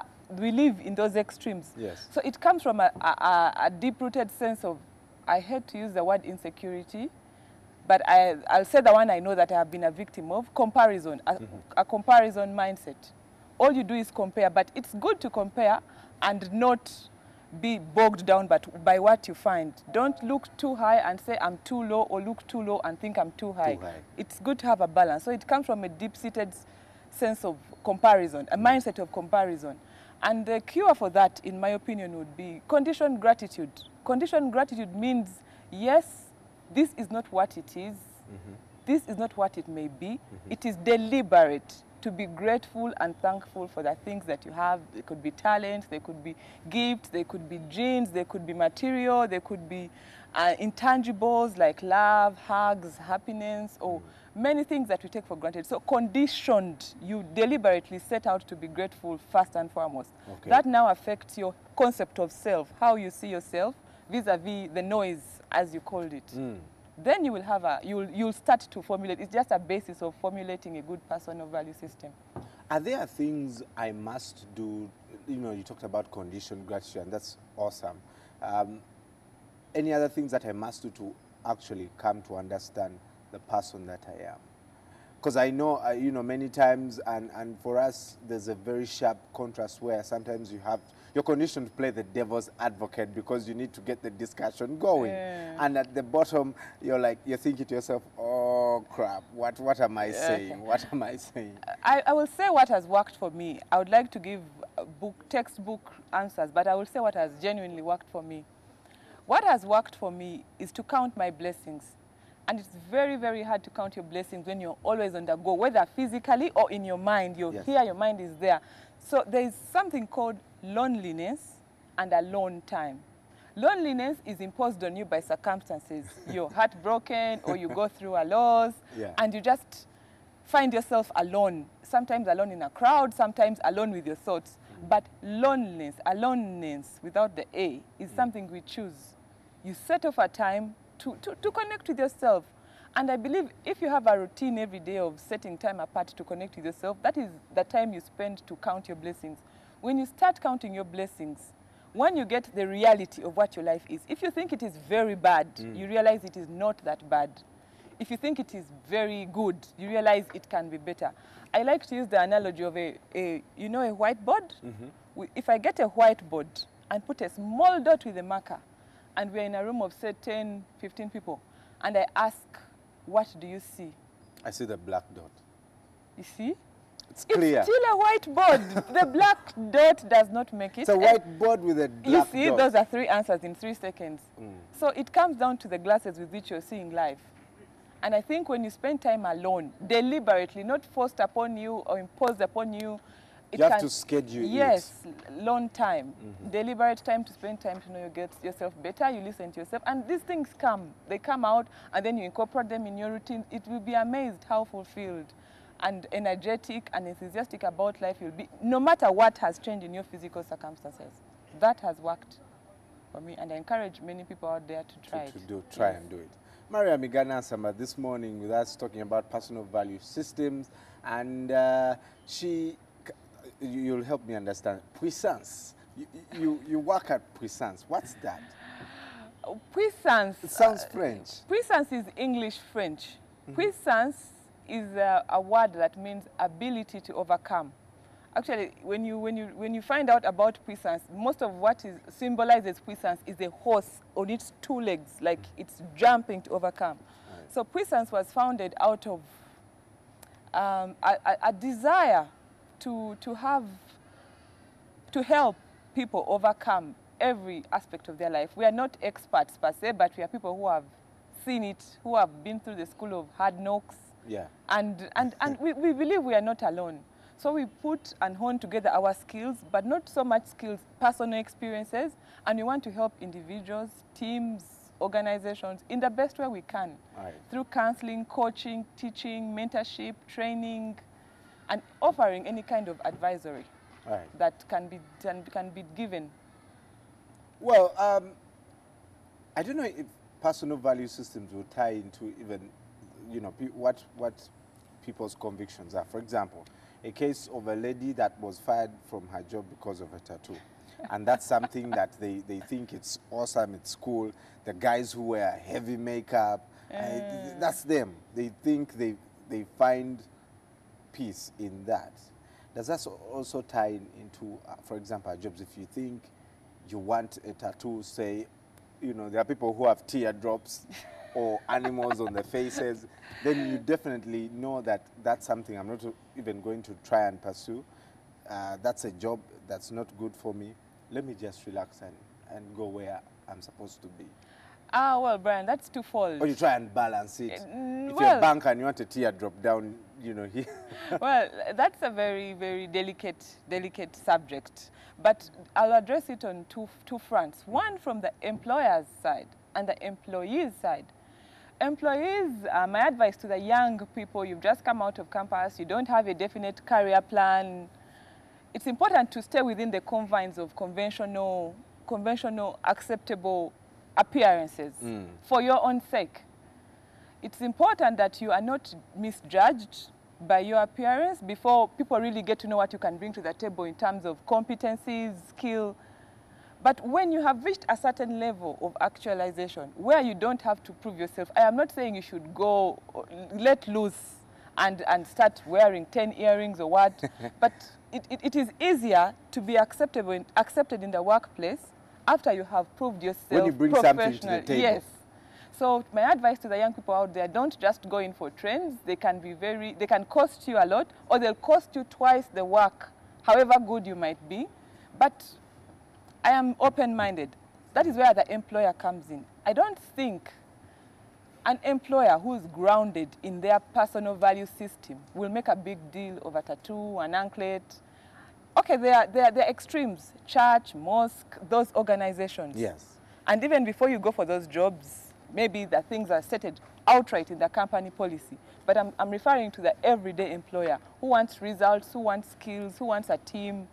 If they say that supervisor or the employer is grounded and you're not new to the job, they can attest to your professionalism and what, I think those little things fed. That is my personal opinion. It's not Bible truth, but that's what I think. So my advice would be to the young people who are still finding their footing in their professional life, take it easy, don't try trends too fast. Don't rush for things that might cost you your professional reputation. Then to the employers, don't judge. Don't judge the container, judge the content. Beautiful. Are there, for example, you know, and I know you talked about counting your blessings. Spending quality time with yourself, knowing your true north, knowing your personal truth, that which you believe about yourself when no one is watching or listening. Are there particular people who definitely, for example, because of the nature of their schedules, never find time to do this and may need to actually do some work as far as personal value system is concerned? I don't think so. We all have 24 hours. Nobody gets less, nobody gets more. A doctor can tell you they're too busy. Well, at least I'm not saying that the long time should be a specific time. For example, I've had very busy schedules in my life and relatively easy ones. But on the busy schedules, I'll just give examples to those who are really busy to decide when their quality time can be. While I was working in Entebbe at some point, I would spend 45 to an hour drive, but I would be driven. We had a staff bus, and then on the way back, I realized those 2 hours every day were very, very useful time to getting to know myself. You can waste them by staring at the same tree and traffic jam and cursing, or you can make good use of that time and get to know yourself. The other time, now that I don't have the Entebbe route anymore, like ladies who have families, the minute you get up, the kids want breakfast, the husband wants looking for a hanky and lost socks and all those things. I suggest the first 30 minutes before you get out of bed, as you wake up and hit daylight, before you stretch out, and it's good time. Deliberately stay in bed maybe 15 minutes, but deliberating on what you want to be, how you want to be, and build a good sense of self right from the minute you wake up. It will translate into your day, in how you conduct yourself, and generally grow your character. Right.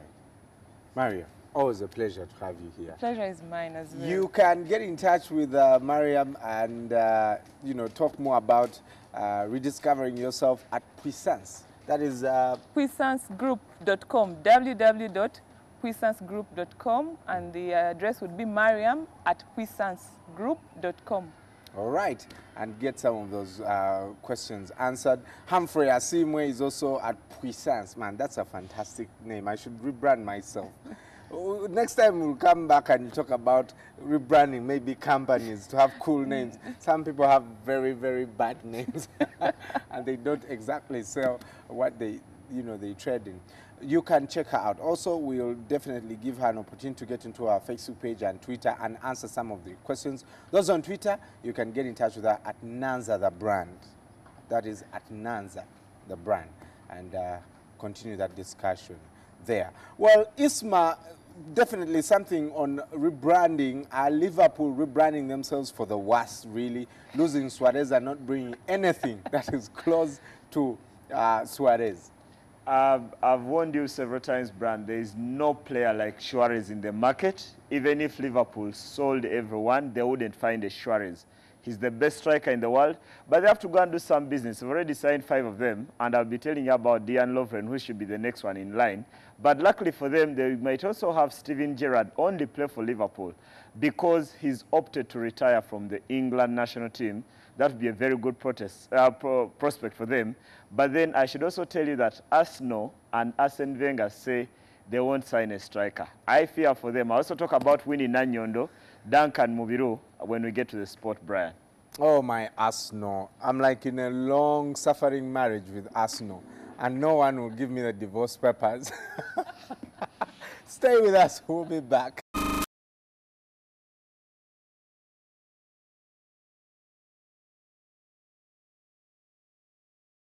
Ensimbi mbagirawo amateeka n'obukwakkulizo bigobererwa. Airtel Money. Simple, secure, instant. Aro, give me 5 stress, 3 gonorrhea. Kale muli wano, you think you've brought capasas? Omwana yena sobolo gamba super deep. Simyaka jafe. I'm like, I like my swag too.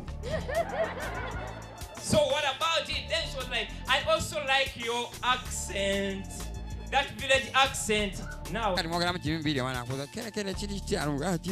didn't sign for when you got political Tayaka no Mozanga Nakajawa? Katina Kamboza, why are you crying? I think I'm Big Mitch. Larry Hoover. Put that in Kiprotichi's accent. I think I'm Big Mitch. Larry Hoover.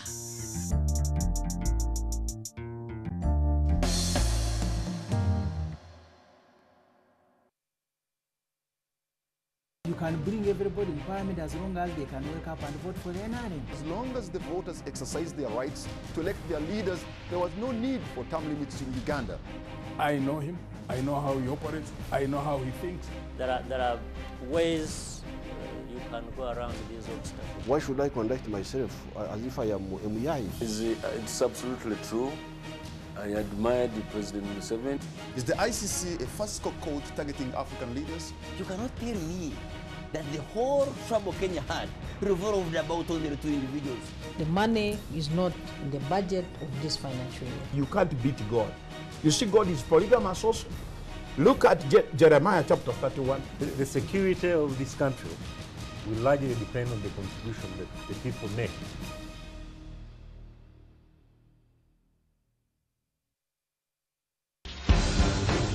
Kampala has been voted in the past as one of the favorite cities for tourists, one of the most peaceful cities. That is something that is changing. Kale Kaihura, the Inspector General of Police, and President Yoweri Museveni, their alliance, they can only crack down or stop individual strikes and individual demonstrations. But I don't think they can stop the growth of militancy. No holds barred. Besigye and Lukwago have particular grievances against the government, some legitimate, some misguided. What should the police do? Of course, the police has to intervene, A, to protect the power of President Yoweri Museveni and the NRM from disruption by Besigye and Lukwago, but B, also, never forget this, to protect those ordinary people whose property gets destroyed. I want to ask that many think that they've actually been frustrated. Opposition parties in Africa do not tend to be constructed around policy differences. FDC lacks a glue to hold its coalition of different power-hungry individuals together. Incisive. You see, the NRM is more divided internally than the FDC. The advantage with the NRM is it has political power. Analytical. I think that one of the best organized political parties in Uganda is the PPP, the People's Progressive Party with Ansari. This idea that everybody is telling around the world that Africans are poor and they cannot contribute to their own political and social emancipation is crap.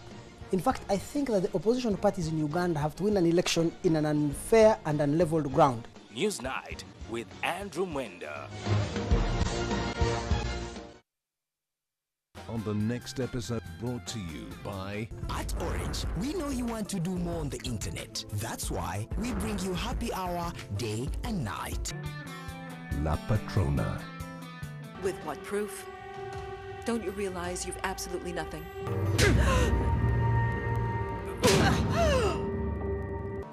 Take good care, okay?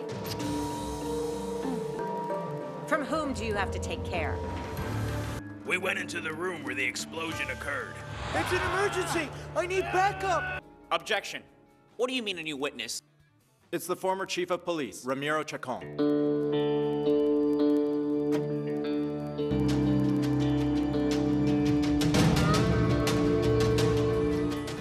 La Patrona.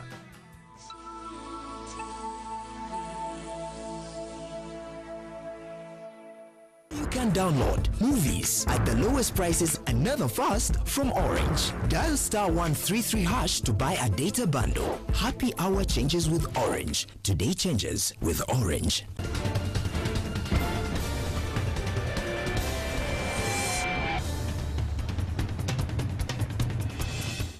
Well, thank you so much for staying with us. And we're still at the rooftop of the Kampala Serena Hotel. This morning, we were talking to Miriam Igana-Nsamba from Puissance and talking about personal value systems, knowing yourself, your true self, the person you are when no one is watching you. How do you do that?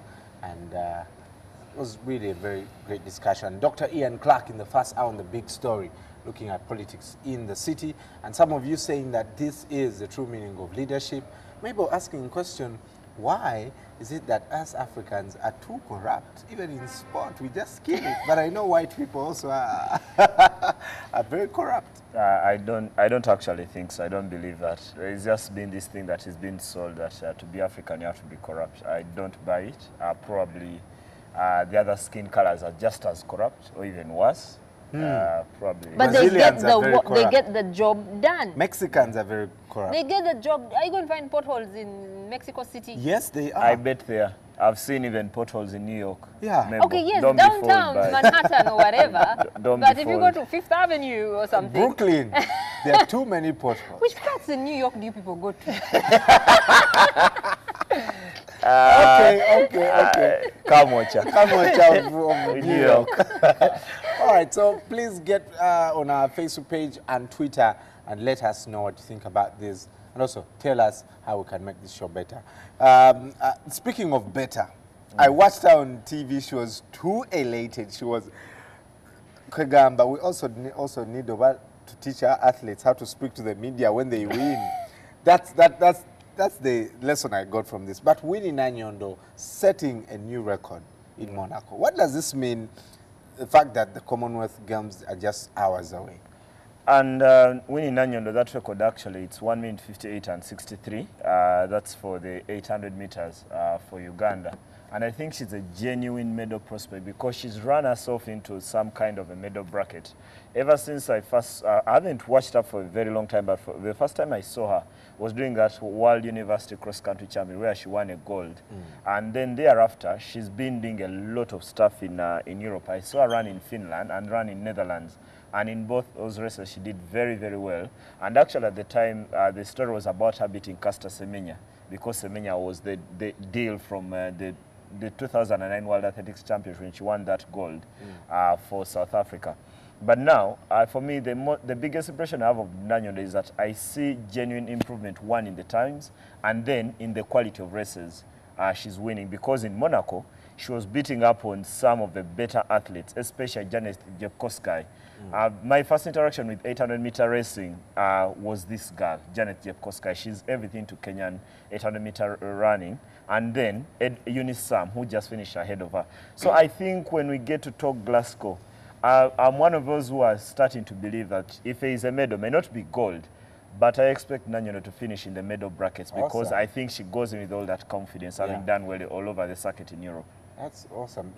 Yeah, we need to teach these guys how to talk to the media. I think we do. I think we do. I've seen Theo Walcott because for them they are taught to speak to the media from when they are at the age of 13.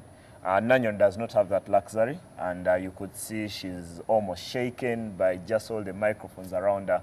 But it's one thing that we probably have to do, and something that should be a responsibility probably of the federations that manage these athletes because they are not, most of them are not professional. She's only a student. Or they are agents. Yeah, she's a student at university, so there isn't so much about talking to the media. I think that would help. Yeah. Because I thought she did a very, very poor job. Many 15-year-old British athletes or American would do much better.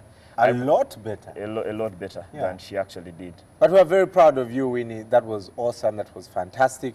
And we wish you all the luck that you need at the Commonwealth Games.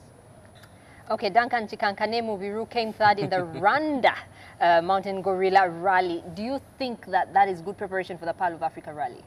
I think Chikankane, or like people love to call him, I'll prefer to use Chikankane, not Duncan Mubiru, because for many people in the rally circles, no one will understand Mubiru or Duncan. It's easier to refer to him as Chikankane. I think he's played himself into a very good position for the Pearl of Africa Ghana Rally because he was in Tanzania not too long ago and didn't finish third. Then he goes to Rwanda and finishes third, ahead of probably the best driver in Africa. That's Mohamed Essa. One who came here with that yellow Subaru and thrilled everyone. I was in Luwero, and whenever the car went past, I was out. I was thinking, okay, that's Essa. At least I was very sure the car was yellow. And you know how bright yellow can be. So I think that for Duncan to go there and even compete and finish about 12 minutes behind Mohamed Issa is a very, very good thing for him. And I think when Uganda does host the Pearl of Africa Uganda, and in recent years we have hosted and not one, I think to have a driver come in with that kind of form, come in with that kind of belief, and having done well in Chikankane, everyone will be very confident that he could do the job right here at home. I'll wait to see, because probably there will be about 8 foreign drivers and 30 of them Ugandan.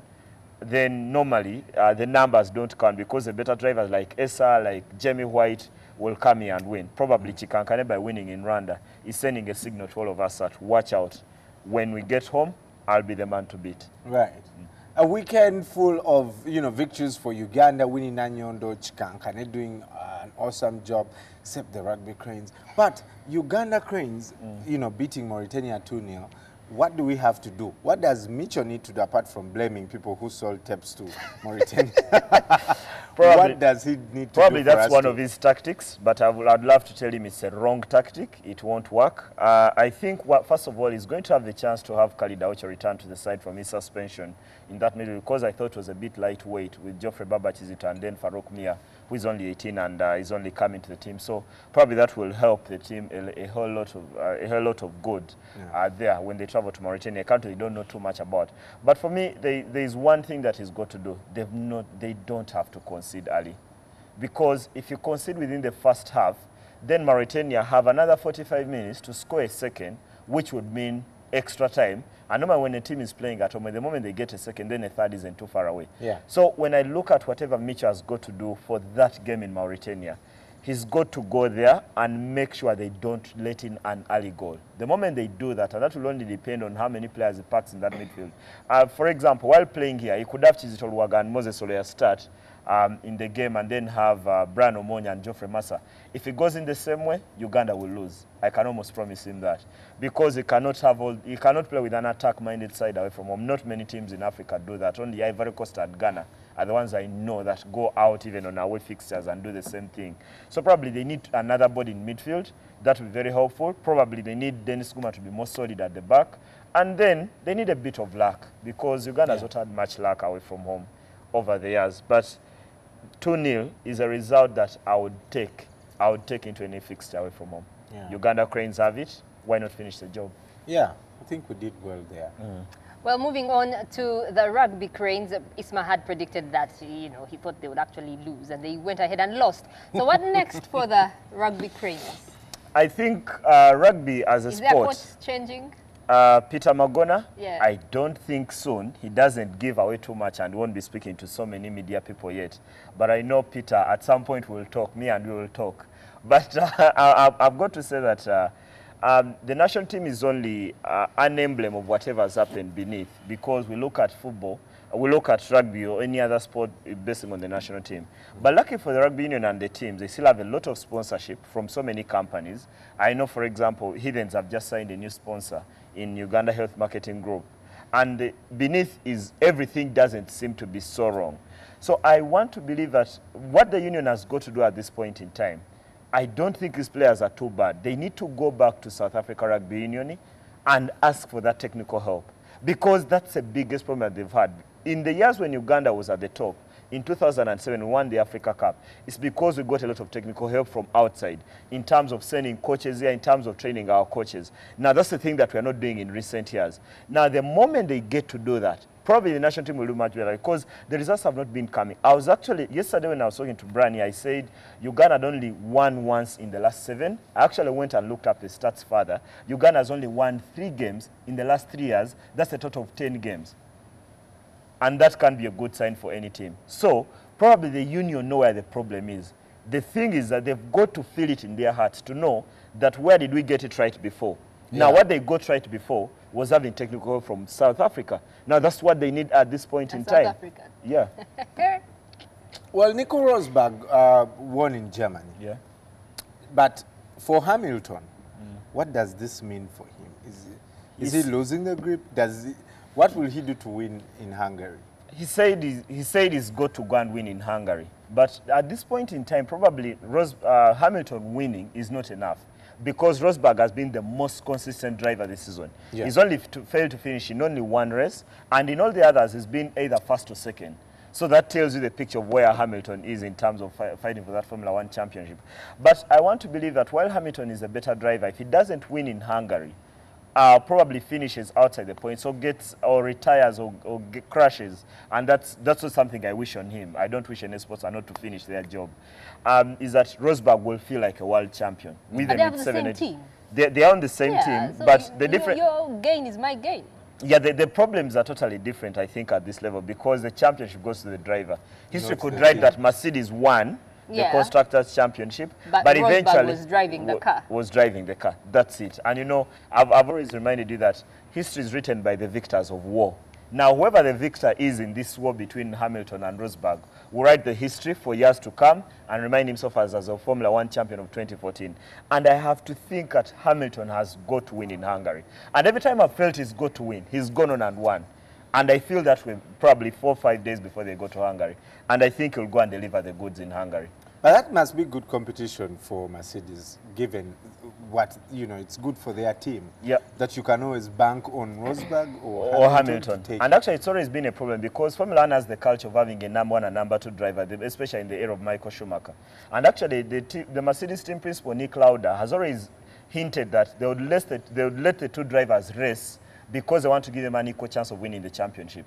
Now, I don't think it's a wise decision if you get into the final 3-4 races, because if these 2 drivers have a third one who is chasing them from another team, they could lose it there because they are going at each other. And we've seen several times in this season where Hamilton and Rosberg have had their cars touch. They've almost got off the track. I remember the one in Monaco where Hamilton could barely look at Rosberg. I think he saw him as a piece of everything he could think about. So I think at that point in time, but I think it's a good thing to see 2 drivers, same team, good prospect for victory every other weekend. Yeah. Yeah. I think, I'm sure Mercedes is celebrating that. It's only Hamilton who is who is sulking. Well, Steven Gerrard retires with a heavy heart, and I'm also feeling a bit heavy. I mean, Gerrard, Cole, Terry, Lampard, Rio Ferdinand. It seems we're seeing a new crop of English players. Well, we're not necessarily talking about England here. But I think when the Premier League begins, we're going to see really new names. But anyway, tell us more about Steven Gerrard. What are his plans? Like you say, he lives with a bit of a heavy heart because he belongs to that generation of the players you mentioned who never go to a semi-final of any competition. And Brian would love to hear that. Are you talking about England here or Liverpool? England, because he's retired from England. He's still going to play for Liverpool. At 34, I think, like all of them, like Lampard. They got to the quarterfinals, I think, in World Cup. Yeah. Let me look at you now. They got to the he's dying of laughter. They got to the quarterfinals, I think, of the World Cup. I think not satisfactory. I think for many of the people who look at this generation of John Terry, Rio Ferdinand, Ashley Cole, Frank Lampard, Steven Gerrard, the Lorries compare what they've done for England, what they've done at their clubs. These are some of the most successful players in Europe for the past 10, 15 years. Yes. But when you compare what they've done to their national team, they've not got to a semi-final for any of the tournaments. And Gerrard, like all the others, was part of probably the problem and the success of England. Wherever England went and did well, Gerrard was there. Whenever they failed, Gerrard was there, like all the others. So I have a feeling that Gerrard lives with a very heavy heart. But Liverpool benefit from this because they are going to be playing in the Champions League. That means 2 games a week. So that means that Gerrard doesn't have to worry about traveling to Macedonia, to Faroe Islands, to San Marino, to all these places where England will play in qualifiers. So he can just stay home and wait for Liverpool games. And Liverpool better for it. Remember when Paul Scholes was playing for Man United? He retired from England. It was very good for United. Even had to retire and even come back and play because he had his body well rested. And I've seen Gerrard play football for 15 years non-stop. It takes a toll on your body. And at 34, Liverpool will be very happy he's not playing for England anymore. I'm really, actually, I think he deserved to win something. At least, did Lampard also deserve? Did Rio Ferdinand deserve? Did Ashley Cole, John Terry? They played in the same generation. Well, I think Gerrard is different. Okay. He seems a nice guy, genuinely nice. And I don't know why you're laughing. To change citizenship. Become Italian. Even the European Cup, England haven't gotten close. Not even close. The closest they got to a competition in recent years was back in 1990. They lost in a semi-final at the World Cup. I remember who missed the penalty. Should be Chris Wado, if I haven't forgotten. Then in 1996, they also lost to a semi-final in the Euro. And they lost to Germany. Stuart Pearce, the former Man City coach, missed the penalty. all those to Germany. After that, quarterfinals. Now they got knocked out of the group stages in Well, Brazil. we'll be seeing a lot of him, at least in the Premier League. But tell us, Liverpool, his club is very busy in the market. Yeah, Who and They have the money now after they sold Suarez. Luis Suarez, and you've already hinted that they can't replace Suarez. Why is he dying of laughter? Look at him. Because he thinks that the kind of players Liverpool are signing are not of the quality of Luis Suarez, because there is no one of the quality of Suarez. But they got Remy in, they got Lallana in, and now they look like they're going to be signing a defender. And every Liverpool fan out there should clap for this. Because I think all the players they've signed are only a replica of the others. No, I'm just clapping. Yeah, okay. Because they needed a defender, and it seemed like they're going to sign Dejan Lovren from Southampton. He's Croat, he played at the World Cup, and he's 24. And that's one area where Liverpool didn't do well. They need a defender, and they are getting one in Lovren, and that would be a good prospect for them. What is Man United up to? I'm really very scared that they are going to thrash us like 10. There are reports in Germany and Spain that actually United will sign Mats Hummels from Borussia Dortmund, and the fee looks small. £16 million. Looks like we are signing Mebo to play at United. Oh my God. And, is he worth it? He's worth a lot more than 16 million. He's coming from Borussia Dortmund, part of that Borussia Dortmund team that has challenged Bayern Munich and had got to the Champions League final, and also the German team that won the World Cup. Actually scored twice at the World Cup, Mats Hummels from the back. And if they do get this one, that will be probably the biggest coup that Louis van Gaal has had ever since he joined Man United. If they get Mats Hummels in, then probably their defensive priorities will all disappear. Because I've always said that I think United, in the aftermath of losing Rio Ferdinand, Nemanja Vidic, and Patrice Evra in the same season, they need some proven quality at the back. Yeah. And Mats Hummels is proven quality. Are we going to see Drogba back at Chelsea? Because it's known that him and Mourinho had a good relationship. There's a lot of talk across England that Drogba has been in talks with Mourinho and Chelsea about a possible return to Stamford Bridge. And if he did, what a Cinderella story this would be. When he left, he was wasted. Now he returns at 36. Wasted? Wow. That's not a nice No, word. because it was, I think it was over the hill. Everyone knew that Drogba was done at the time. Galatasaray, is that where he is now? Yeah, he's at Galatasaray, and he's been offered a 2-year deal at Galatasaray because he's a free agent. While Chelsea are giving him a 1-year deal, and the same, I think Juventus also offering him a 2-year deal. But Drogba, I think, has this affection for Chelsea, and he thinks he wants to return to Chelsea. And it seems like he'll get his deal, and if he does, I don't think he'll add much in terms of quality, in terms of minutes, because at 36 he'll probably play 1 game every 2 weeks. But why are Chelsea signing him? He's like Thierry and Arsenal, I think. Yeah. Yes. Or Scholes and Man United. Man United. Yeah, I think he's good. I respect him as a striker. They can bring him any day they want. There is no Felipe Senros in the Premier League anymore. What? What are you saying? Okay, quickly, before we go to the African proverb, why don't we need a striker? Arsene Wenger thinks Arsenal don't need a striker because he thinks they'll spread the goals out with Alexis Sanchez, Theo Walcott, and Olivier Giroud. But those guys and don't Santi score. Cazorla And they get injured. Every team suffers injuries. No, ours are in a different category. It's only Diaby, but I think it's wrong for Arsene Wenger to think like that, because everyone involved with Arsenal, you and everyone, know that if Arsenal had another striker, they'd probably be much better off than they were last season. Right. Well, you know, I know we have to go for the African proverb, but okay, let's go for the African proverb. We'll be back.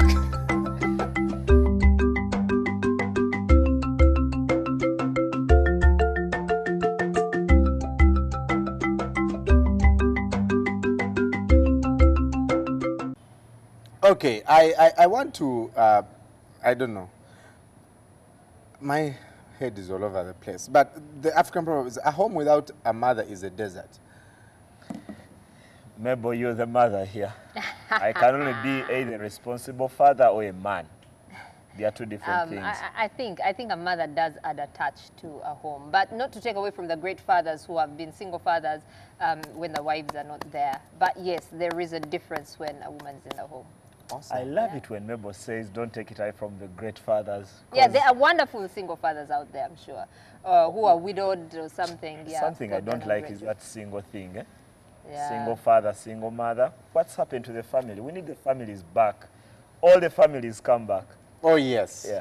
That's what will leave you today if you're, if you're a father living alone with your children. Not single father, right? Yeah, you can rebuild that again, because we're setting a trend for the next generation. Morning at NTV continues the Soul Moment. It's been an awesome privilege hanging with you. Of course, let's continue discussion on Facebook and Twitter and the SMS platform. Bye-bye.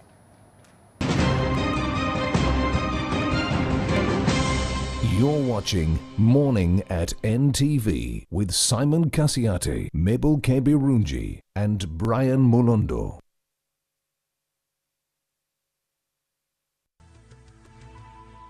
NTV, turning on your world.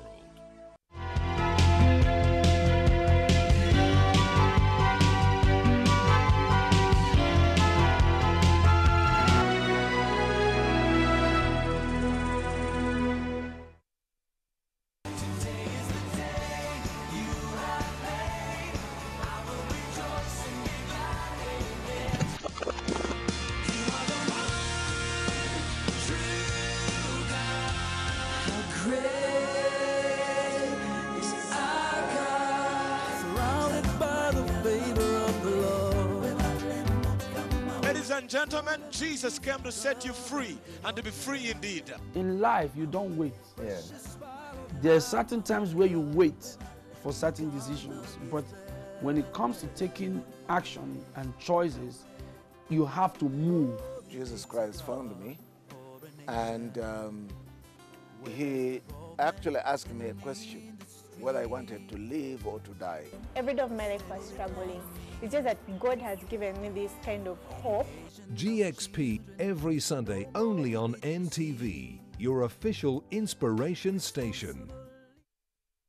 On the next episode, brought to you by... At Orange, we know you want to do more on the internet. That's why we bring you happy hour day and night. Destiny River. You will have to work double to pay for everything you stole from me. It's Victor's airplane that went down. But it is, Miss Amelia. It was Victor's plane that crashed. Only those who put their belief in destiny more than in their own inner strength. Oh, Stella, I have been through a lot in this life. I'm a lot older than you, and I know what I'm talking about. Destiny River.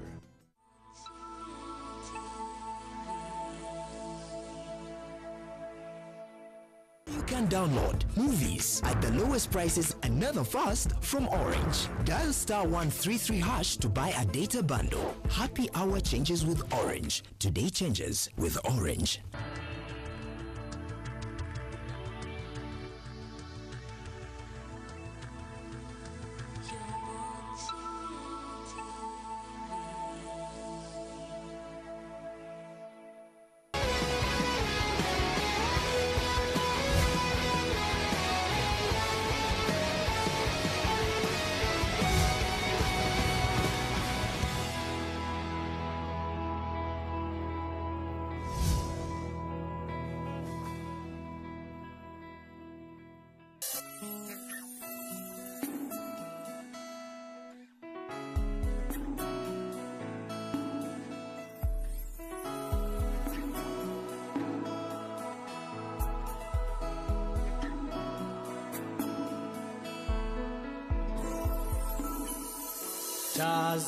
Tazama machozi yangu, sikiliza kulia kwangu, uniponye, uniponye, ewe Muumba wangu, wangu.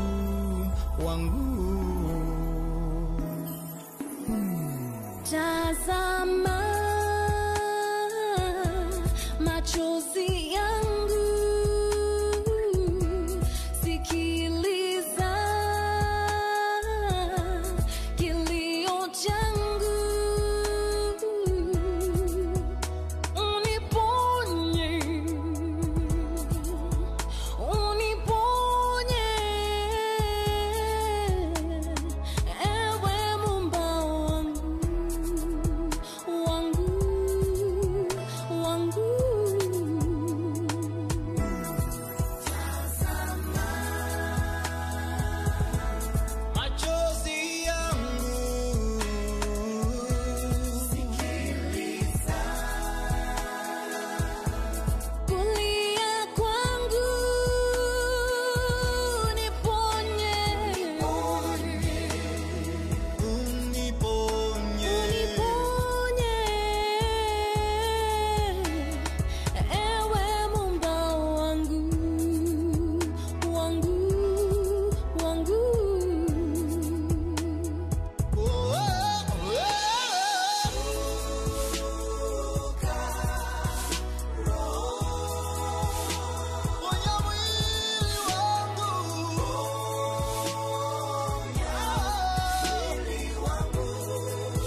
sikuyo indlela yelizwelo bomi ikhaya labantu bahleli kenyweba mina ke nahluka kuthi kona nithini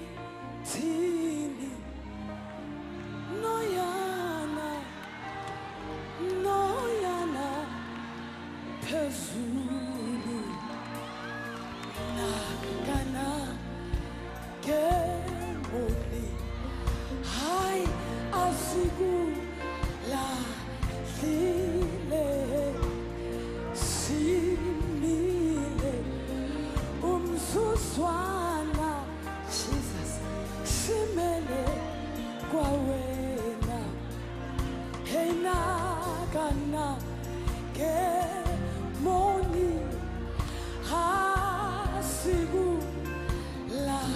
asikulahlile hey simile umzuzwana simele kwawena hey izoyana noyana hey ithini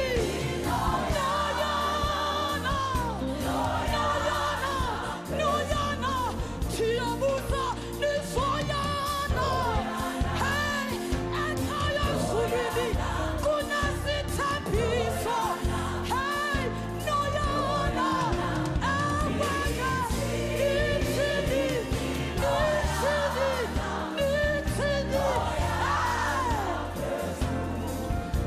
hey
Jehova uNkulunkulu wami ngizisondeza phambi kobuso bakho ngiguqile ngamadolo ngibeke phansi ngizifihla ubuso bami nje ngiswabile Nkosi ngiswabiswa yimisebenzi yezandla zethu ngiswabiswa ububi izandla zethu ezibenza mihla yonke namhlanje Nkosi yami yasemazulwini ngiguqile ngiyakuthandaza ngiyacela baba ngivumele ngikhulume nomuntu ngivumele somandla ngikhulume nesidalwa sakho namhlanje ngenze umbhuli wesandla ungangenzi umahluleli Nkosi ngenze umbhuli wesandla baba ungiphe amehlo omoya mfowethu ubheka isandla sakho namhlanje sivule usibhekisise ubone ukungqola nokuswabisa kwaso izolo lokhu besakha ngenhlonipho nothando olumangalisayo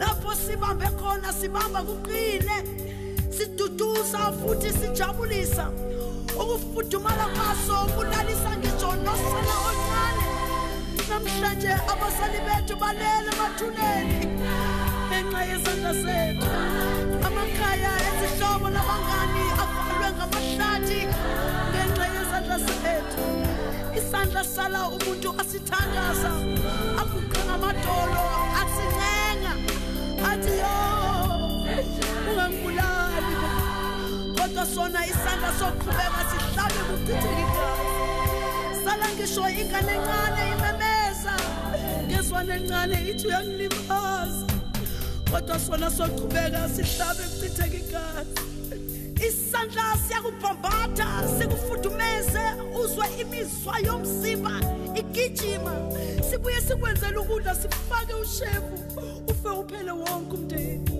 namhlanje izandla zethu zishiye ishosha sashiya ney'ntandane imizi eminingi ikhala iphungane ngenxa yezandla zethu ngabe kwenze njani ngezandla zethu mzalwane wami bheka isandla sakho usibhekisise ngabe isandla seqiniso na ngabe isandla sakho isandla senyembezi na ngabe isandla segazi na ngabe siyakha noma siyabhidliza na uthi uDavide indodana kaNkulunkulu ngiyacela Nkosi ngiwele ezandleni zakho ngingawele ezandleni zomuntu ngoba isandla somuntu siyasabeka Nkosi sidinga uncedo sidinga insindiso baba bawo hawukela izandla zethu faka uzwelo ezandleni zomuntu ngegama leNkosi yethu Jesu Kristu